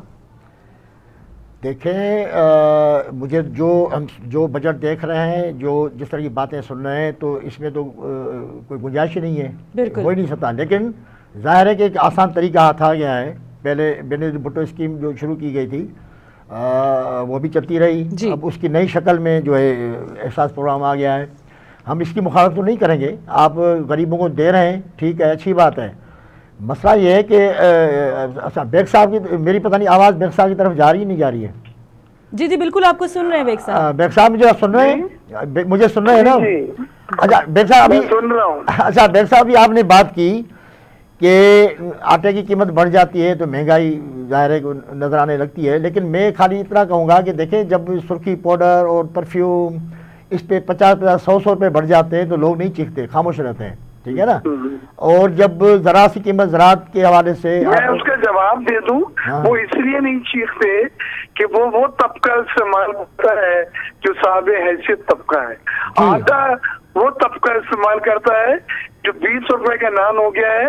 पहले वो 10 नान लेके जाता था 100 रुपए में, अब वो 5 नान लेके जाता है। और वो भूख उन पेटों की, बच्चों की मिटाता 5 नान से, जो पहले 10 नान से होता था। लेकिन तो वो तो चीखेगा। लेकिन सर देखें ना, ज़राअत तो तबाह हो रही है ना। ये जो इस तरह के जो फैसले होते हैं कि ज़राअत तबाह हो रही है, उधर कोई तवज्जो नहीं दी जा रही है। तो मैंने आपको पहले जुमले में कहा है कि पाकिस्तान एक्सपोर्टर था ज़रूरी अजनास का, आज इम्पोर्टर बन गया। कायदे आजम ने एक ज़रूरी सनती पाकिस्तान का ख्वाब देखा था, यानी ज़रूरी पाकिस्तान होगा, उससे चीजें पैदा होंगी और सनत में इस्तेमाल करके हम एक्सपोर्ट करेंगे। आज पाकिस्तान एक ट्रेड स्टेट बन गया है कि आप इम्पोर्ट करते हैं, सप्लाई करते हैं, कोई जरूरत नहीं है उगाने की, कोई जरूरत नहीं है सनत में उसको वैल्यू एडिशन करने की। ये पाकिस्तान का चल गया। हम मुल्की माइशत में इस वक्त ज़राअत 20% है, सनत 20% है, और खिदमात का शोबा 60% है। जबकि ज़राअत को और सनत को बढ़ना चाहिए। ये है आपके डिस्टॉर्शन। लेकिन जो लोग ज़राअत में है, उनकी ज़राअत में हिस्सा तो 20% है, लेकिन टैक्स उनका 1% है। बिल्कुल। जबकि सनत के लोग जो 20% सनत में है, वो टैक्स देते हैं 70%। ये डिस्टॉर्शंस हैं, ये अदम मसलबातियत है। इसमें आपको टैक्स निजाम को रैशनलाइज करना होगा कि अगर मेरा हिस्सा मार्केट में 20% है, तो टैक्स की अदायगी में भी मैं कम से कम 20% 20% हिस्सा दूं। बिल्कुल बिल्कुल सही कह रहे हैं खुर्शीद अब्बासी साहब। एक बार फिर आपकी जानिब पढ़ेंगे। मैं साहब मैं अपनी बारी लूं अभी। जी आप जवाब दीजिए खुर्शीद साहब। जी तो नहीं देखिए, बात सुने, अब कल ही की बात है, कहा कि फ्री टैक्स बजट पेश कर दिया गया, यही बात हुई थी। अब आज जो पोस्ट बजट ब्रीफिंग में कहा गया है कि हम जो है 500 अरब रुपए जो है इजाफी टैक्स जो है लगाएंगे, ठीक है, जमा किया जाएगा, ठीक है। अब ये आस्ता आस्ता चीजें जो है खुलती जाएंगी। और मतलब वो अवाम को खुश करने के लिए कहा कि फ्री बजट कर दिया है, टैक्स कर दिया है, उसके बाद आहिस्ता आहिस्ता दोबारा से अपनी ट्रैक पे आ गए। यही है ना। देखिए मसला ये है कि यहाँ पे ज्यादा जो है वो एक दिखावा ज्यादा होता है, अमल कम होता है। तो हम तो यही ख्वाहिश ज़ाहिर करेंगे अपनी, या यही कहेंगे कि जो आप दिखा रहे हैं वही आप करें, वही आप कर रहे हैं, ठीक है। हम एक बार फिर बढ़ेंगे नय्यरुद्दीन साहब की जानिब। नय्यरुद्दीन साहब आपसे पूछूंगी, मईशत बड़ी अजीब सा मामला है। मईशत का एक सिरा पकड़ते हैं तो दूसरा सिरा निकल जाता है। जैसे तनख्वाहों में कम से कम 20,000 रुपए इजाफा किया गया है, क्या ये सही है? ऐसा पॉसिबल है क्या? 20,000 इजाफा नहीं किया, मैं थोड़ी सी करेक्शन कर दूं। जी ये 18,000 रुपया तनख्वाह थी, जो कि उन्होंने कहा था मिनिमम वेज, मिनिमम 20,000 कर दिया। बिल्कुल। अच्छा, दूसरी तरफ ये है कि आप देखें 10% जो सैलरीज में इजाफा हुआ है, वो जिस तरह अभी बेग साहब भी फरमा रहे थे कि वो ऊंट के मुंह में जीरे की मिसाल है। तो अवाम को तो इनकम जो है ना कोई ऐसे नहीं मिल रही कि जिसकी वजह से कोई इतना फर्क पड़ेगा। लेकिन देखें इनके बजट में प्रॉब्लम्स कहाँ आई, ये जरा ख्याल रखिए कि इस दफा इनका जो मतलब टैक्स से रेवेन्यू आया है एफपीआर को, वो 4.2 या 3 बिलियन है, सॉरी ट्रिलियन है, 4.2 और 3 ट्रिलियन। अच्छा, जबकि अब अगला टारगेट इन्होंने रखा 5.7, यानी जो इनका 9.4 ट्रिलियन का बजट है उसमें ये कहते हैं कि हमें टैक्स इनकम मिलेगी 5.7, और ये एक इंतहाई गलत मफरूजा है। अगर इनको 5.7 की बजाय 5 ट्रिलियन भी मिल जाए तो ये और हम दोनों खुशकिस्मत होंगे। तो यहाँ पर जिस तरह से इन्होंने अपने आप को, जिसे कहते हैं ना कि फिगर्स की जगलरी से सिर्फ बैलेंसिंग ऑफ बुक्स दिखाई है कल की तकरीर में और कुछ नहीं किया। अब जिस तरह भूल रहे हैं कि जी 500 बिलियन के टैक्स लगेंगे, इससे ज्यादा लगेंगे, 1000 बिलियन के टैक्स लगेंगे, इनसे तो वही नहीं अदा हो सकेगा जो ये एक साल में इनको 2.4 ट्रिलियन का इस वक्त इनके सर पे जमा हो गया है गर्दिशी कर्जा, सर्कुलर डेट, वो ये कहाँ से पे करेंगे। फिर उसके बाद इन्होंने खुद कह दिया था कि जी अगले साल हम 16 बिलियन डॉलर के बैरूनी कर्जे लेंगे। 16 बिलियन डॉलर का मतलब ये हुआ कि एक महीने में तकरीबन आप समझे 1 बिलियन से भी ज्यादा का हर महीने का कर्ज हम लेंगे बाहर से। जब ये स्टेट ऑफ अफेयर्स है तो मैं इसको सूडो या फेक बैलेंसिंग बजट को, ठीक है, वही उसी बात पे मैं आ रही थी। कहीं ये तमाम तर चीजें जो पेश की थी बजट में, वो एक फैंटेसी तो नहीं है कहीं? मतलब किस तरह रेवेन्यू को ग्रोथ करेंगे, किस तरीके से तमाम चीजें होंगी, मैं वही सवाल पे आ रही थी आपसे, किस तरीके से डिलीवर कर सकते हैं? ग्रोथ जो होती है वो ये होती है कि आपके पास एफपीआर के पास टैक्सेस आए, वो टैक्सेस के लिए इन्होंने प्लान इस दफा बनाया था 55 का, इनको फिर बाद में रिड्यूस किया 50, फिर 47 और अभी तक 43 भी नहीं मिला जी। अब ये फिर रिवाइज करके इन्होंने अगले साल के लिए रखा है कि जब हम 55.7 ट्रिलियन जो है वो जनाब टैक्स रेवेन्यू, जो आप ग्रोथ की बात करें, रेवेन्यू ग्रोथ, वो रेवेन्यू कहाँ से आएगा? वो इनके पास नहीं आएगा, ना इनकी इतनी हैसियत है, ना इतनी औकात है। बिल्कुल, मतलब वही फैंटेसी वाली बातें हैं सारी।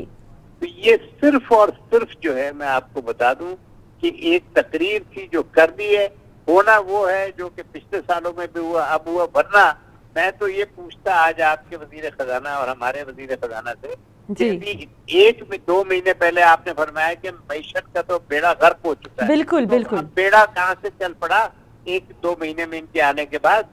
ये सब चीजें जो है गवर्नमेंट जो है एक गुड लुकिंग फैक्टर दिखाने के लिए बजट तकरीर करती है। होता वही है कि जनाब कर्जे ले लेकर ये अपने खर्चे पूरे करते हैं। हमेशा यही होता रहा है। ना इनसे नेशनलाइजेशन हुई, ना इनसे टैक्स रिकवरी हुई, ना इन्होंने कोई टैक्स रिफॉर्म की, ना इनके एक्सपोर्ट्स कोई सही तरीके से बढ़ी। जब कुछ भी नहीं हुआ तो फिर आप कहाँ से जनाब दोबारा अपना बजट बैलेंस करेंगे? जी बिल्कुल सही कह रहे हैं आप। जी खुर्शीद साहब आपकी जानिब एक बार फिर बढ़ेंगे। अच्छा ठीक है, इस वक्त हम बताते चलें कि अतीक मीर ऑल ताजिर इत्तिहाद सदर कराची हमारे साथ टेलीफोन लाइन पर मौजूद होंगे। बहुत शुक्रिया सर फैज़ टीवी से बात करने के लिए। आपसे हम जानना चाहेंगे, आप भी जानते हैं कि बजट आ चुका है, क्या कहेंगे इस पर आप? क्या आप खुश हैं? देखिए, जहाँ तक कल जो मैं हमेशा एक बात कहता हूँ कि चंद दिहाइयों से बजट के दो रुख पेश किए जाते हैं। एक वो जो उन लोगों के लिए होता है जिन्होंने तरक्की करनी है, जो मुखालफीन है, और खुसूसन वो लोग जो ये देखते हैं कि बजट में रियायत कितनी, तो उन लोगों के लिए तो कल पहला दिन मैं समझता हूँ कि उनको तो बाउंसर मार दिया कल खुदाना ने, और उनके तो अब तक वो तलाश कर रहे हैं कि इसमें क्या खराबी तलाश करें। तो उस लिहाज से अगर देखें, जैसे ताजिरों का एक दीरीना मुतालबा था और कि विदहोल्डिंग टैक्स का खात्मा किया जाए, बैंक भी खामोश एहतजाज कर रहे थे कि विदहोल्डिंग टैक्स की वजह से ट्रांजैक्शन नहीं हो पा रही थी, लोगों ने एक मुतबादिल तरीका अख्तियार कर लिया था। उसके खत्म करने से, 0% करने से बहुत ज्यादा मैं समझता हूँ कि एक सरमाया गर्दिश में आएगा। दूसरा, मैं इसमें देखिए बहुत सारी चीजें हैं, ये बजट से कबल ही बाद सेक्टर फरोग पा गए थे। हुकूमत की कोशिशें, हुकूमत का विजन, ये तो मैं देख रहा हूँ पिछले 6 महीने बल्कि 1 साल से। कोरोना में ऐसा लगता है कि जिस तरह इमरान खान क्रिकेट में जो क्रूशल स्टेज में ज्यादा मुस्तैद हो जाते थे, ज्यादा जुर्रत से खेलते थे, इसी तरीके से अब ये जो आखिरी वक्त आया है और जिसमें कोरोना ने भी पूरी दुनिया की मैशत को लपेट में लिया है, तो मौजूदा हुकूमत ने कल बजट में साबित किया कि वो हौसला शिकन माहौल में भी अच्छे फैसले कर सकती है। और मैं चूंकि मुल्क की सतह पे इन फैसलों के अच्छे असरात आएंगे, एक्सपोर्ट चंद सेक्टर्स पे बेहतर हुई है, मार्केटों में हौसला शिकनी नहीं है। कुछ कोरोना के तहत जो बंदिशें हैं, आपने देखा हमने एहतजाज भी किए थे, जिससे वक्त को महदूद किया गया, तो मार्केटों में भी कदर बेहतरी है, रौनक है, मायूस नहीं है ताजिर। तो इसमें सिर्फ एक पहलू मैं देखता हूँ कि अगर अशियाए खुर्द-ओ-नोश या बेसिक नीड्स की अशिया अगर इनकी कीमतें कम हो जाती हैं तो ये पाकिस्तान की तारीख का बेहतरीन बजट होगा। मैं एक चीज फिक्र से देखता हूँ कि बजट का जो वॉल्यूम आमदनी का बताया गया वो 8,487 अरब रुपए है। इसमें हमेशा की तरह जो एक लानत है, जो एक इंतहाई मनहूस साया है, वो सूद का है, जो 3,060 अरब रुपए है। तो मुझे आप बताइए कि 33-35% के करीब जब इसमें से सूद निकल जाएगा, तो अब महसूलात का जब वक्त आएगा, अब आपको अपने महसूलात के अहदाफ पूरे कर लें, तो फिर IMF का दबाव होगा, और फिर पेट्रोल, गैस, बिजली, इन बेसिक जो जरूरियात है, एनर्जी है, दवाना, उस पर आप कीमतें बार बार बढ़ाएंगे। और वो कीमतें जब बढ़ती हैं तो उसके बाद आप देखें आटा, चीनी, चावल, घी, दालें सब महंगा हो जाता है। सब महंगा हो जाता है जी, बिल्कुल। तो इसलिए अगर तवानाई की कीमतों को मुस्तहकम रखे हुकूमत, तो मैं पूरे यकीन के साथ कहता हूँ कि इससे महंगाई कम होगी और अवाम बजट को एक सतह से देखती है। अवाम के नजदीक बजट की मुख्तसर तारीफ ये है कि अगर उसका चूल्हा जल रहा है, उसके किचन के अखराजात नहीं बढ़े और उसको रोजमर्रा की अशिया की कीमतों में कुछ ताउन मिल गया, तो अवाम के नजदीक वो बजट बेहतरीन है। दीगर सूरत में उन्हें आदाद और शुमार की खेल से क्या वास्ता। तो ये बात मैं हुकूमत को बताना चाहता हूँ कि आने वाले दिनों में अशियाए खुर्द-ओ-नोश और बुनियादी जरूरियात जिंदगी, जिसमें अद्वियात वगैरह भी शामिल हैं, इनकी कीमतों से को बढ़ने से रोका जाए और जो ज्यादा है उन्हें कम किया जाए। क्योंकि तो देखें, दो सतहों पे आप अवाम को मुतमईन कर सकते हैं। या तो उनकी आमदनी बढ़ जाए, जिनकी आमदनी इस वक्त ज्यादा है वो महंगाई से तंग नहीं है, या महंगाई कम हो जाए अगर आमदनी नहीं बढ़ती। तो ये दो सतहें हैं, लेकिन आमदनी भी ना बढ़े और महंगाई बढ़ती रहे तो लोगों के लिए जिंदगी गुजारना मुश्किल हो जाता है। अतीक मीर साहब, मेरी आवाज़ आ रही है? जी आपकी आवाज़। अच्छा अतीक मीर साहब, देखें पिछला जब बजट आया था तो उसी में भी इस तरह की बातें की गई थी, कुछ ने बजट की मुखालफत की थी, किसी ने हिमायत की थी, ये एक तरीका होता है। लेकिन आपने देखा कि पूरा साल जो है महंगाई उरूज पे थी, हमने कोरोना पे इल्ज़ाम तो लगाया अपनी जगह पे, लेकिन उसके बावजूद ये जो मामला है काफ़ी बिगड़े। तो आप किस तरह अभी मुतमईन, और बल्कि इसमें अभी तो बात ये की कि 500 अरब रुपए के नए इजाफी टैक्स भी लगेंगे, तो आप कैसे कह सकते हैं कि ये महंगाई नहीं होगी या आम बंदा इससे मुतासर नहीं होगा? देखिए, मैंने कहा ना कि जिस तरीके से भी एहदाफ है 8,487 अरब का, और जो महसूलात का अदद जो पिछले साल 5,500 अरब था, और इस मरतबा वो 5,829 अरब रुपए है। तो इस देखा जाए तो एक मुश्किल चीज है ये, अगर हालात तिजारती तौर पे। देखिए, मैं आपको एक बात बताऊं कि अल्लाह पाक ने पाकिस्तान की मदद की है। इलाके में जब दीगर ममालिक कोरोना की लपेट में आए, भारत जैसी मुमलिकत की मैशत बैठ गई, तो वो सारा कस्टमर वो पाकिस्तान की तरफ लपका। और आज टेक्सटाइल में पाकिस्तान में इतना बूम है कि अगले 2 से 3 माह तक बैरून ममालिक ऑर्डर्स हैं जो ये तैयार किए जा रहे हैं। ये अल्लाह की तरफ से एक पाकिस्तान को एक गिफ्ट आया कि पाकिस्तान में कोरोना ने वो सूरत हाल पैदा नहीं की जो दीगर ममालिक में रही। और दूसरी बात, कोरोना से जो सूरत हाल अब काफी हद तक नॉर्मलाइज है, तो यकीनन कारोबार के औकात कार बेहतर होंगे, एक्सपोर्ट बेहतर होगी। हुकूमत ने जिस तरीके से डेफिसिट, ट्रेड डेफिसिट्स को कम किया है, मैं हमेशा एक बात कहता रहा, पिछली हुकूमतों से भी मैंने बारहा एहतजाजन कहा ये कि आप तय्युशात की अशिया का इंपोर्ट बंद कर दें।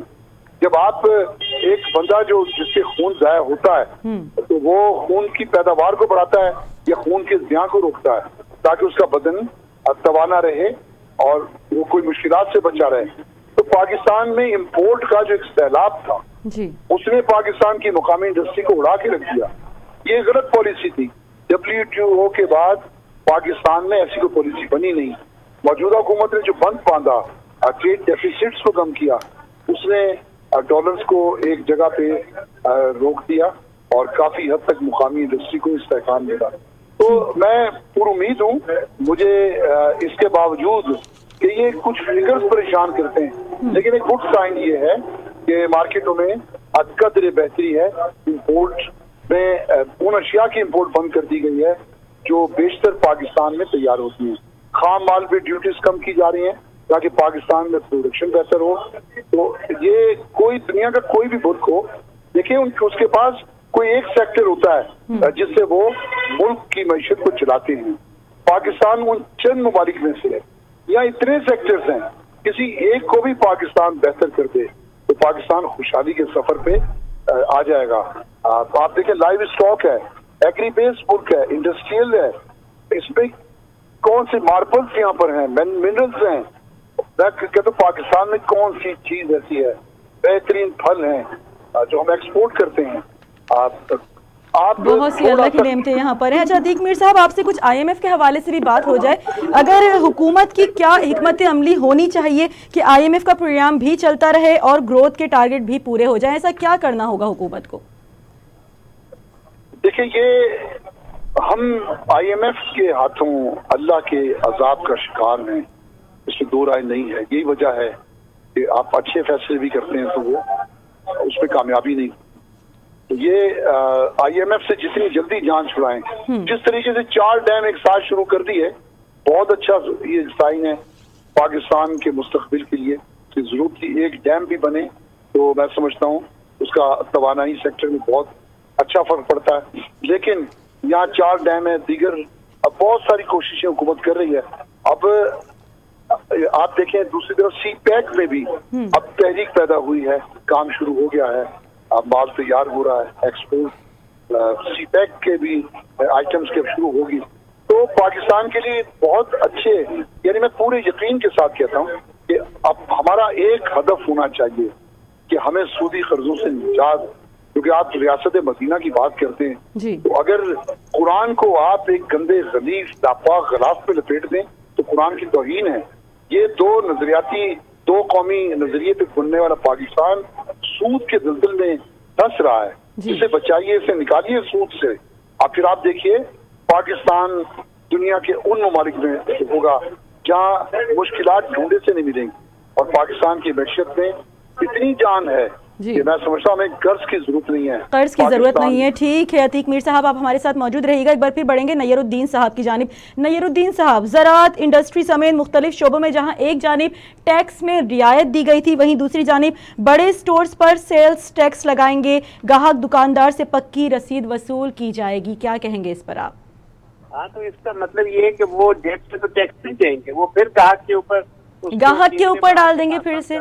बिल्कुल वही कह रहा हूँ ना, तो वो फिर ये पता नहीं किसको धोखा देते हैं। ये सारे आवाम को, पब्लिक को खुश करने के लिए एक बजट आता है, उसके बाद वो आहिस्ता आहिस्ता रस्सी खींच लेते हैं। हाँ, तो मैंने तो पहले भी अर्ज किया कि आप डायरेक्ट टैक्सेशन पे आए, जो कि पाकिस्तान में सिर्फ 10 से 15% है।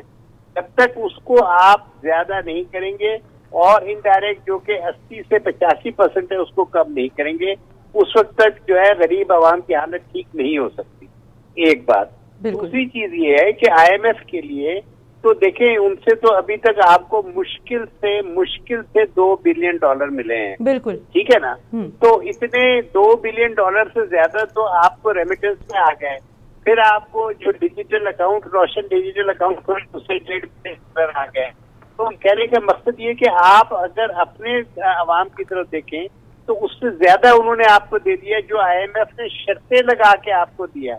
और फिर उसके बाद अभी इन्होंने रिसेंटली बड़े मतलब खुश हुए कि जी यूरो बॉन्ड हमें मिल गए। 8.25% पे यूरो बॉन्ड अगर लिए हैं तो उसमें खुशी की कौन सी बात है, इतने महंगे इंटरेस्ट रेट पे, जबकि दुनिया में 1% और लेस देन 1% जो है ना उस पर इकोनॉमी चल रही है वेस्टर्न कंट्रीज की। हम लोग जो है ये समझते हैं कि शायद हमारे पास कोई कानून का खजाना निकल आया है। और ये मैं फिर उस तरफ आऊंगा कि हमारे ये सारी बजट मैनेजमेंट जो है ये इन्होंने लोन्स पे रखी हुई है। और आप अंदाजा करें 9.4 ट्रिलियन का जो बजट है उसमें 5.7 ट्रिलियन इन्होंने रखा है टैक्स रेवेन्यू। तो नय्यरुद्दीन साहब, आज तरीन साहब ने कहा है ना कि IMF के साथ यही मुज़ाकरात हो रहे हैं कि टैक्स पर टैक्स नहीं लगेगा।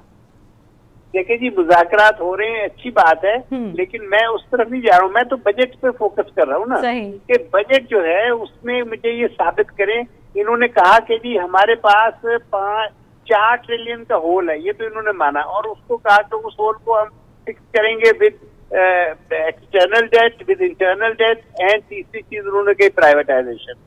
4 बिलियन का तो ये इन्होंने 4 ट्रिलियन का होल माना हुआ है। लेकिन ये देखें कि जब इस वक्त इनको इनकम टैक्स से जो रेवेन्यू मिला है टैक्सेशन का, वो 4.5 ट्रिलियन का नहीं मिला और ये तकरीबन 6 की तरफ जा रहे हैं। तो रफली मैं बात करूं कि 1.5 ट्रिलियन का वो गैप है।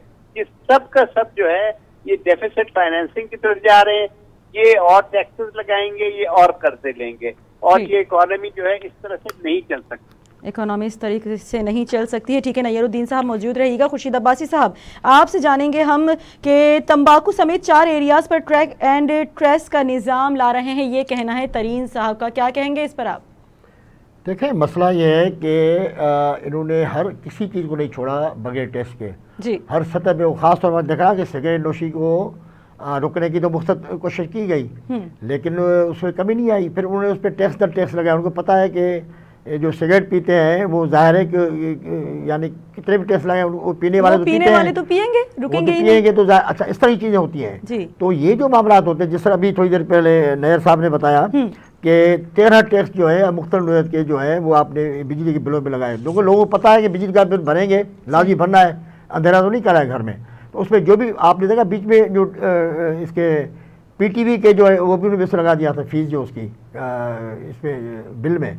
तो ये जो चीज़ें होती हैं, फिर उन लोगों को डराने के लिए कभी कभी आप देखें बिजली के बिल पे हथकड़ियाँ भी छपी होती हैं, तो लोगों को डराने के लिए भाई ये बिल लाजमी भरो, वरना ये हथकड़ियाँ ऊपर छपी हुई है, फिर आपको हथकड़ी भी लग सकती है। सही। तो फिर ये छापे, ये सारे इनके जो है ये सारे मामला, हथकड़ी की तो देर से नौबत आती है सर, पहले ही बिजली काट दी जाती है। वो नहीं, वो काटने का अलग है। वो देखें ये जो बड़ा एक अजीब निज़ाम है, बिल पे नहीं करेंगे चाहे वो टैक्स हो, कुछ हो, किसी कीमत में बिजली जो चोरी होती है उसमें इनका अमला इन्वॉल्व होता है, उसके बगैर कोई चोरी नहीं कर सकता, किसी में नहीं हो सकती। तो ये सारा एक निज़ाम है अलग। मसला है कि उसमें लोगों को किसे फंसाया जाए। आपने 13 टैक्स भी डाल दिए, हथकड़ियाँ भी दिखा दी और अपने मामला चला रहे हैं और लोगों को मजबूरी करेंगे भाई आपको पेमेंट करनी है, तो लोग मजबूर करते हैं। तो ये जो तरीके हैं ना, तंबाकूनोशी पे, मोबाइल फ़ोन्स पे, या जो ज़रूरत की अशिया है उस पर आप टैक्स लगा देते, लोगों को मजबूरी में करना है। लोग तो फिर टैक्स तरफ नहीं देखते, उनको तो ज़रूरत की, क्योंकि उनकी ज़रूरियात है उनकी, तो वो उनको इस्तेमाल करते हैं। तो ये जो इस तरह की चालाकियाँ होती हैं या इस तरह के जो तरीक़ेकार होता है जिससे आप ज़बरदस्ती जो है इनडायरेक्टली जो टैक्स, जिसकी अभी थोड़ी देर पहले बात हुई, आप लोगों में वसूल करते हैं, ये तरीका गलत है। आप सीधा टैक्स लगाएं और तनख्वाहदार तबका उनको भी अपनी मर्ज़ी से आप जो है वो टैक्स लगाते हैं, उनके भी कटाई करके बाद में उनको पेमेंट करते हैं। तो ये जो तरीक़ेकार होते हैं ये गलत होते हैं, ये मजबूरन लोगों को जो है वो उनसे आप टैक्स काट देते हैं। तो तरीक़ेकार ये होना चाहिए कि जिस तरह भी बात की कि डायरेक्ट टैक्स लगाएं, जितना भी लगाएं डायरेक्ट लगाएं, लोगों को पता चले कि वो कोई भी शहरी जो है वो टैक्स दे रहा है। तो ये जो चीज़ें होती हैं ये, अच्छा फिर दूसरी बात जो इसके जो टैक्स कलेक्ट करते हैं उनके यहाँ भी आप देखें कि बड़े मसले मसाइल हैं, वहाँ पे भी जो है वो करप्शन है। कई आपके जो बाहर के जो यहाँ पे जो चीज़ें फ़रोख्त की जाती हैं उसमें भी जो है टैक्स है, लेकिन वो टैक्स वसूल कहाँ पे होता है, किसको मिलता है, कहाँ जाता है, वो हिसाब ही नहीं है। भाई आपने एक डॉक्टर जो है एक नर्स देखे एक 5 मिनट में जो है किसी मरीज से जो है 1000 रुपया ले लेता है जी, उस पर टैक्स क्यों नहीं लगाते हैं? तो कहने का मकसद ये है कि एक तरफ तो अंधी कमाई होती है जिसको गवर्नमेंट को पता ही नहीं है कि टैक्स कहाँ से आ गया। वकला बरादरी है, डॉक्टर हैं, दूसरी चीज़ें, वो तो इतने पैसे कमाते हैं, तो उनकी तरफ कभी आपने तवज्जो नहीं दी। आपने एक आम से बंदा जो है चपरासी है, जो उसको जो तनख्वाह मिलती है उसमें से आप टैक्स निकाल देते हैं उसका, क्योंकि वो आसान हदफ है आपके पास, आसानी से आप चीज़ें कलेक्ट कर सकते हैं, मेहनत नहीं करने चाहते। आपके वो इदारे जो टैक्स कलेक्ट करने वाले इदारे वो उनमें इतनी हिम्मत ही नहीं है, ना दम है, ना उनमें अंदर इतनी क्वालिटी है कि वो आपको टैक्स जमा करके दें। और फिर आप जब सालाना बजट पेश करते हैं तो उसमें आप फिर दावे करते हैं कि जनाब हम इतने वसूल करेंगे, आप वसूल करेंगे। ठीक है अतीक मीर साहब, आपसे हम पूछना चाहेंगे, एक टारगेट सेट करना होगा, लेकिन ये सब तब मुमकिन होगा जब एक ग्रोथ आएगी, इस मजमूई ग्रोथ से, इस इंजन से आपके रेवेन्यू बढ़ेगा, कैसे पॉसिबल होगा ये सब? देखिए बहुत बड़ी गलती चंद सालों से हुकूमतें करती आई हैं। अभी देखिए 22 करोड़ आबादी है, 22-23 लाख की करीब उसमें टैक्स पेयर हैं, और मुझे ये बात कहते हुए शर्म आती है कि उसमें ट्रेडर्स की तादाद तकरीबन 10 से 11 लाख है। तो ये बहुत कम है, जबकि मैं समझता हूँ कि 1 करोड़ लोगों से टैक्स लिया जाए, इदारे कार में लाया जा सकता। होता ये आया है कि जिसका भी दवाई साहब कह रहे थे कि टैक्स अमला रिकवरी में बहुत ज्यादा सख्ती दिखाता है, तो लोग डर जाते हैं। जब चंद लोग मार्केट में चंद लोगों को परेशानी होती है तो वो बहुत सारे लोगों को मना करती है कि इदारे कार से दूर रहा जाए।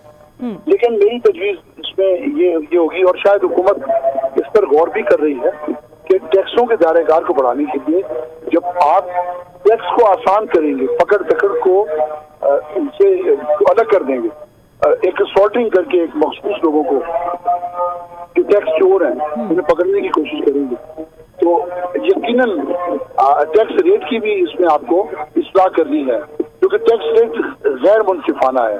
जब आप लोगों से कहते हैं कि वो सही अपना ठीक तरह ईमानदारी के साथ इसको दर्ज करें, तो फिर इतना रेट हो जाता है टैक्स का कि अगर आपकी आमदनी 5% है तो टैक्स 30 से 35% लागू हो जाता है। तो ये सारी बातें अगर इसको मुनसिफाना कर दिया जाए, इसको अगर एक रीजनेबिलिटी इसमें पैदा कर दी जाए तो लोग टैक्स देंगे। और दूसरी अतीक मीर साहब, सियासी जमातों में चार्टर ऑफ इकोनॉमी मईशत की कुछ खास चीज़ों पर अगर बात हो सकती है कि इन चीज़ों में कुछ तब्दीली नहीं आएगी एक खास मुद्दत तक, तो ये आवाम के लिए भी काफ़ी फ़ायदेमंद नहीं होगा? मैं आपके सवाल को समझ नहीं पाया सर। मैं कह रही हूँ सियासी जमातें अगर एक साथ मिलकर बैठ जाएं चार्टर ऑफ इकोनॉमी में, वो लोग कुछ खास चीज़ों पर बात कर लें कि कुछ ऐसी चीज़ें हों जिसमें काफ़ी तवील अरसे तक कोई तब्दीली नहीं आएगी, सब एक ही जगह पर जमा हो जाए, सब एक ही बात पर लब्बैक कह दें, तो ये आवाम के लिए फ़ायदेमंद नहीं होगा? मैं समझ गया जी। शायद मेरी और आपकी जिंदगी में ऐसा मुमकिन ना हो सके, अल्लाह आपकी उम्र दराज करे, कि जब कोई सियासी जमात के लिए तो अपने मुखालफीन का जो बरसर इख्तिदार है वो कलमा भी पढ़े तो नाउज़ुबिल्लाह ये कहने की दुरुस्त नहीं है। इनको ये लाजिम हो गया, हमारे यहाँ एक रिवायत पनप गई है कि वो अच्छा करे तो बुरा कहना है और बुरा कहे वो तो बुरा ही है। तो ये एक दूसरे की पॉइंट स्कोरिंग है। अगर मिसाल के तौर पे मौजूदा जो हुकूमत है अगर इसकी तारीफें अपोजिशन करे तो फिर अपोजिशन इलेक्शन को आने वाले दिनों में तो वोट कोई नहीं देगा, और फिर तो अगले मरने में भी या अगली मुद्दत के लिए भी मौजूदा हुकूमत की मौजूदा पार्टी ही इख्तियार हासिल कर लेगी। तो सिर्फ एक दूसरे के अच्छे कामों को से रोकना, लेग पुल नहीं करनी चाहिए। इन शॉर्ट एक दूसरे की लेग पुलिंग ना करें, करने दिया जाना चाहिए। बिल्कुल, ये देखें उस वक्त मुमकिन होगा जब इनका ज़मीर जागेगा, जब इनको ईमान जागेगा, मुल्क से इनकी सियासत मुल्क के लिए होगी। इनकी सियासत मुल्क के लिए नहीं है, अपनी जात के लिए सियासत है, दौलत के लिए, जागीरों के लिए सियासत है। ये मुल्क के लिए जिस दिन सियासत करेंगे अल्लाह इनको भी इज्जत दे देगा। इस वक्त देखें कितने सियासतदान हैं, दौलत की कमी नहीं है, बिल्कुल जिल्लत की किस पाताल में जा चुके हैं। तो मैं समझता हूँ कि ऐसी दौलत, ऐसी जायदाद, ऐसी जागीरें किस काम है, उनको सोचना चाहिए। अल्लाह से दुआ करें कि इस मुल्क में जितने भी सियासतदान हैं वो लोग जो मनफी सोच रखते हैं, जो मुल्क मुखालिफ है, अल्लाह उनकी इस्लाह करे, अल्लाह उनकी इस्लाह करे। ठीक है नयरुद्दीन साहब, आपसे जानेंगे, पाकिस्तान की गरीब आवाम के लिए इत्मीनान की बात है कि हुकूमत ने एहसास प्रोग्राम में मजीद 100 अरब रुपए का इजाफा कर दिया। एक अच्छा इकदाम है, घर घर जाके लोगों को पैसे मिलेंगे, क्या कहेंगे इस पर आप? मैं इस बात का जवाब देने से पहले ये जरूर कहूंगा कि ये पाकिस्तान में एक मिसनोमर है कि सिर्फ 20-25 लाख लोग टैक्स दे रहे हैं और 22 करोड़ लोग जो है ना वो मुफ्ते का खा रहे हैं। ये याद रखें कि जब हम टैक्स की बात करते हैं तो और सर वो 20-25 भी वो हैं जो बेचारे गरीब आवाम हैं। टैक्स नहीं, मैं आपको टैग कर दूं, 22 करोड़ लोग टैक्स दे रहे हैं इस मुल्क में। इस मुल्क में 22 करोड़ लोग टैक्स दे रहे हैं और हर बंदा दे रहा है, जिसने कि चाहे पत्ती खरीदी, आइसक्रीम खरीदी, कंघी खरीदी, सुई, धागा, हर चीज पे फकीर भी टैक्स दे रहा है। लेकिन जो बात होती है ना कि 15-20 लाख लोग टैक्स दे रहे, वो शायद ये कहना चाहते हैं कि इनकम टैक्स जो है वो शायद 15-20 लाख लोग दे रहे हैं, लेकिन टैक्स जो है हर बंदा दे रहा है। मैंने इमरान खान की भी करेक्शन की थी, आप बाहर के मुल्कों में जाके कहते कि हमारे मुल्क में लोग टैक्स नहीं देते, हमारे मुल्क में लोग सब टैक्स देते हैं, सिर्फ बात आई थी इनकम टैक्स की। और उसके ऊपर ये इन्होंने हिसाब लगाया कि जब 40 लाख कमर्शियल बिजली के वो हैं मीटर, तो फिर सवाल ये पैदा होता है कि उनसे इनकम टैक्स क्यों नहीं लिया जाता। 40 लाख कमर्शियल, और आप ये कहते हैं कि जी 10 से 12 या 15 लाख लोग जो इनकम टैक्स देते हैं, 40 लाख लोग तो आपके कमर्शियल मीटर्स वाले हैं, उनसे क्यों नहीं आप टैक्स लेते हैं? एक, और दूसरी बात ये कि गवर्नमेंट के आप देखेंगे बजट, कितना बजट है, मैं इस गवर्नमेंट की बात करूंगा, और बजाज इन्होंने कोई खर्चा कम किया हो। आप अपनी जो है एक्सपेंडिचर साइड को भी कंट्रोल करें, ब्यूरोक्रेसी का साइज कम करें, ओवर साइज ब्यूरोक्रेसी है, हमें पेपरलेस गवर्नमेंट बनाएं और लोगों को आप ब्यूरोक्रेसी का साइज कम करें। उनकी तनख्वाह और मराहत और पेंशन पे बहुत ज्यादा गवर्नमेंट का खर्चा हो रहा है। तो ये दो बातें मैंने, अच्छा आपका सवाल था कि जी लोगों को 1 अरब रुपया मिल जाएगा एहसास प्रोग्राम के जरिए, अच्छा एकदम है, लेकिन कैसे पॉसिबल होगा? उन्होंने एहसास प्रोग्राम में जो दिए थे पैसे जी, कितने 17 अरब या कितने अरब, जितने भी दिए थे, उससे क्या गुर्बत कम होगी? बिल्कुल। इस तरह की जो कैश डिस्ट्रीब्यूशन है उससे गुर्बत कम नहीं होती, उससे वक्ती जरूरतें पूरी होती है। बिल्कुल। गुर्बत कम करने के लिए आपको जॉब्स देनी होगी, जॉब्स, रोजगार के मौके बढ़ाने होंगे। जी खुशी साहब, यहीं से आपसे बात जानना चाहेंगे। हमने पूछा नयरुद्दीन साहब से कि जिस तरह 100 अरब रुपए का इजाफा किया गया है एहसास प्रोग्राम में, तो उनकी जानिब से यही कहा गया है कि एहसास प्रोग्राम के लिए 100 अरब से क्या होगा, गुर्बत कम नहीं होगी, इससे सिर्फ ज़रूरतें पूरी होंगी। गुर्बत कम करने के लिए जॉब के मौके निकालने होंगे, क्या कहेंगे आप? बिल्कुल सही कहा है उन्होंने, ऐसा ही है। देखें गुर्बत कम नहीं होगी और गुर्बत बढ़ी है, इसी वजह से तो एहसास प्रोग्राम शुरू किया गया है। बिल्कुल। उसको कवर करने के लिए आर्थिक तौर पे लोगों का सहारा बनेगा ये प्रोग्राम, मुस्तकिल नहीं बनेगा, मुस्तकिल नहीं बनना जा रहा है कि कारोबार जो है बिल्कुल आपको जो है इस पे हुकूमत को गुर्बत खात्मे के लिए काम करना पड़ेगा, ताकि ऐसे लोग नहीं रहे जिनको एहसास प्रोग्राम जिसके लिए आप पेश करना पड़े आप लोगों को। सही। तो ये जो चीज़ें इस पे जो है वो मेरा ख्याल है कि मजीद काम करने की ज़रूरत है और इस पे फखर नहीं करना मतलब इसके जरिए तो ऐसा लग रहा है जैसे आवाम की तादाद बढ़ती ही चली जा रही है। एहसास प्रोग्राम में इतना इजाफा कर रहे हैं, रोजगार बढ़ाएं, रोजगार के मौके बढ़ाए जाएं। देखिए इसमें यह खतरा भी मौजूद है कि लोग जो गुर्बत के बाद सब इस एहसास की तरफ भागेंगे, चलो हमें घर बैठे कुछ मिल रहा है, तो फिर आस्ता आस्ता इसमें इजाफा होगा। हाँ। इस साल अपने अगले साल जब आराम से मिल रहे हैं घर बैठे, आप एक वक्त ऐसा आएगा कि सारी आधी बजट आपके एहसास प्रोग्राम में चली जाएगी। बिल्कुल। फिर आप क्या करेंगे? मसला ये है कि असल देखिए हम जिस बात कर रहे हैं वो ये कर रहे हैं कि हमें गुर्बत ख़त्म करनी है, हमें जो है इंसाफ के जितने तकाजे पूरे करने पड़ेंगे, अपने माहौल को, मुआशरे को आपको बेहतर करना है, आपको टैक्स की वसूली बेहतर अंदाज से करनी है। अब यहाँ पे लिखा है एक उन्हें जो अपना पोस्ट बजट ब्रीफिंग जो वज़ीर ख़जाना ने कहा है जी कि हम उनको ग्राहकों को कहेंगे कि वो दुकानदार से पक्की रसीद वसूल करें। अब अगर पक्की रसीद जो वही अगर गलत होगी, वही जाली होगी, आपके रिकॉर्ड में नहीं होगी, आपको पता ही नहीं होगा कि नंबरिंग क्या है उसकी, कहाँ से रसीद बनी, किस तरह हुई, तो क्या फ़ायदा उसका। और दूसरी बात, आपके यहाँ जो हमारे यहाँ जो सरकारी बसें चलती थी, कराची ट्रांसपोर्ट कॉरपोरेशन थी, सिंध रोड ट्रांसपोर्ट कॉरपोरेशन, वो क्यों बंद हो गई? इसकी वजह ये थी कि टिकट नहीं देते थे, वो न बंदे को टिकट लेने की जरूरत थी, उसके तो पर सफ़र पूरा हो गया, उतर के चला गया, वो उसे टिकट क्या करेगा, कौन सा उसको उसे इनाम मिलेगा। तो लोगों की दिलचस्पी नहीं थी, लोग टिकट नहीं लेते थे और न वो देने वाले देते थे। नतीजा निकला कि आपके पूरे ट्रांसपोर्ट निज़ाम तबाह हो गया। तो कहने का मसला ये है कि ये बातें करना आसान होती हैं, उस पर अमल कराना, जो रो रहे हैं वो इसलिए रो रहे हैं कि भाई आप अमल नहीं करा सकते, आप बातें तो अच्छी करते हैं, हमारे कवानीन तो बड़े ज़बरदस्त बने हुए, अच्छे बने हुए, उनमें अमल नहीं हो रहा है।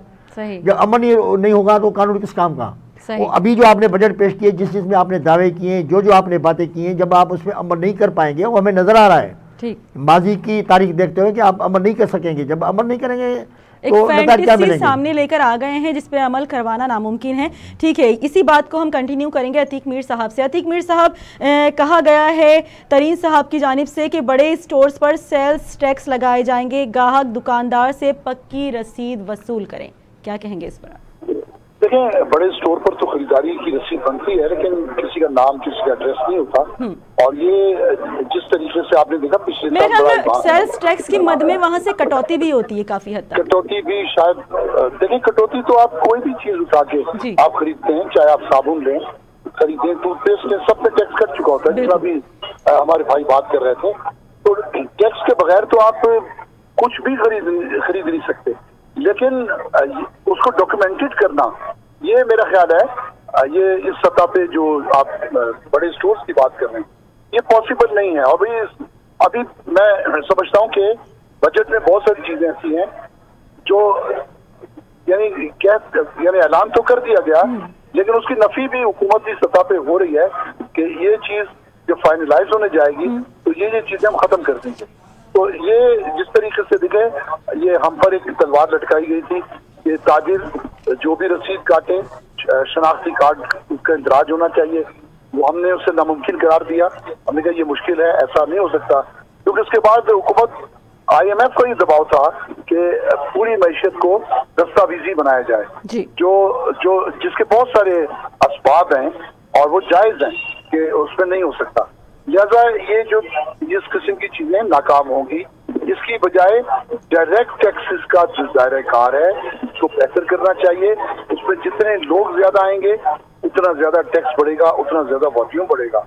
लेकिन आप जब इनडायरेक्ट टैक्सेस में लोगों को लेकर आते हैं तो फिर एक गरीब आदमी सा भी किसी ने कहा, एक भीख मांगने वाला आदमी है, एक झाड़ू देने वाला, एक चौकीदार, आप सबसे टैक्स ले लेती, क्योंकि वो जो भी अपनी दवा खरीदता है तो उसमें टैक्स होता है, वो जो भी आइटम्स खरीदता है।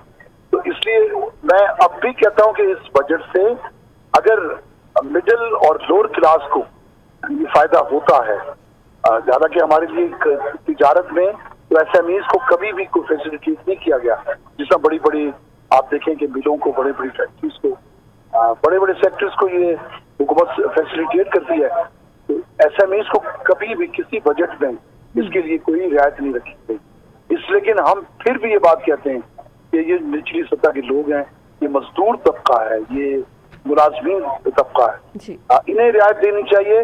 अगर इन्हें रियायत मिल गई तो मैं समझता हूँ कि वो जो बड़े स्टोर्स पे खरीदारी करने वाले हैं उनके लिए अशिया का थोड़ा महंगा होना इतना फर्क नहीं पड़ता जितना गरीब मोहल्लों के जनरल स्टोर से और अशिया खुर्दोनोश खरीदने वालों को छोटी छोटी सतह पे उन्हें महंगाई का सामना है। तो मैं यही कहूँगा कि बजट की जो दूसरी शक्ल मुमकिन है 2 से 3 दिन में आ जाए जी। उसके बाद हम कह सकेंगे कि पहला जो हसीन चेहरा था उसके पीछे कितनी एक खौफनाक शक्ल उभरी है। तो ये हम दूसरी शक्ल के बाद ही कहेंगे, क्योंकि बजट ज्यादातर सियासी होते हैं, ज्यादातर आदाद और शुमार का गोरख धंधा होते हैं। जो कहा जाता है हकीकत उसके बरक्स होती है। एक मैले कपड़े पे खूबसूरत गिलाफ चढ़ाया हुआ होता है। तो खुदा करे इस हुकूमत ने ऐसा ना किया हो, लेकिन कुछ चीजें अब देखें 12 सतहों पर विद होल्डिंग टैक्स का खात्मा, ये एक बड़ी बात है, ये मामूली बात नहीं है। इसी तरह देखें जब छोटी गाड़ियां हैं, अगर आप देखें ये ट्रेड डेफिसिट को अगर आप बचा लेते हैं, छोटी गाड़ियों पे टैक्स आपने कम किया तो उससे ज़र मुबादला भी बचेगा। हुकूमत को यकीनन ये फैसिलिटेट ही किया छोटे लोगों को। तो बड़ी गाड़ियों की इम्पोर्ट को मैं समझता हूँ कि उसको जितना चाहे टैक्स बढ़ा दें। छोटी गाड़ियां जो मुल्क में बनती हैं उनके टैक्सों को कम किया गया है। गो के ये भी एक गरीब आदमी का मसला नहीं है, उन्होंने गाड़ियों को चाटना है ना खाना है। तो, लेकिन फिर भी मैं समझता हूँ कि जितना ज्यादा डेफिसिट्स कम होगा, जितना ज्यादा मुल्क में सरमायाकारी बढ़ेगी, जितनी ज्यादा इंडस्ट्री लगेगी, जो इस टैक्स के पहले मरहले में जिसमें एक चार्म पैदा तो हुआ है, तो ये यकीनन हम मुश्किलात से निकल सकेंगे।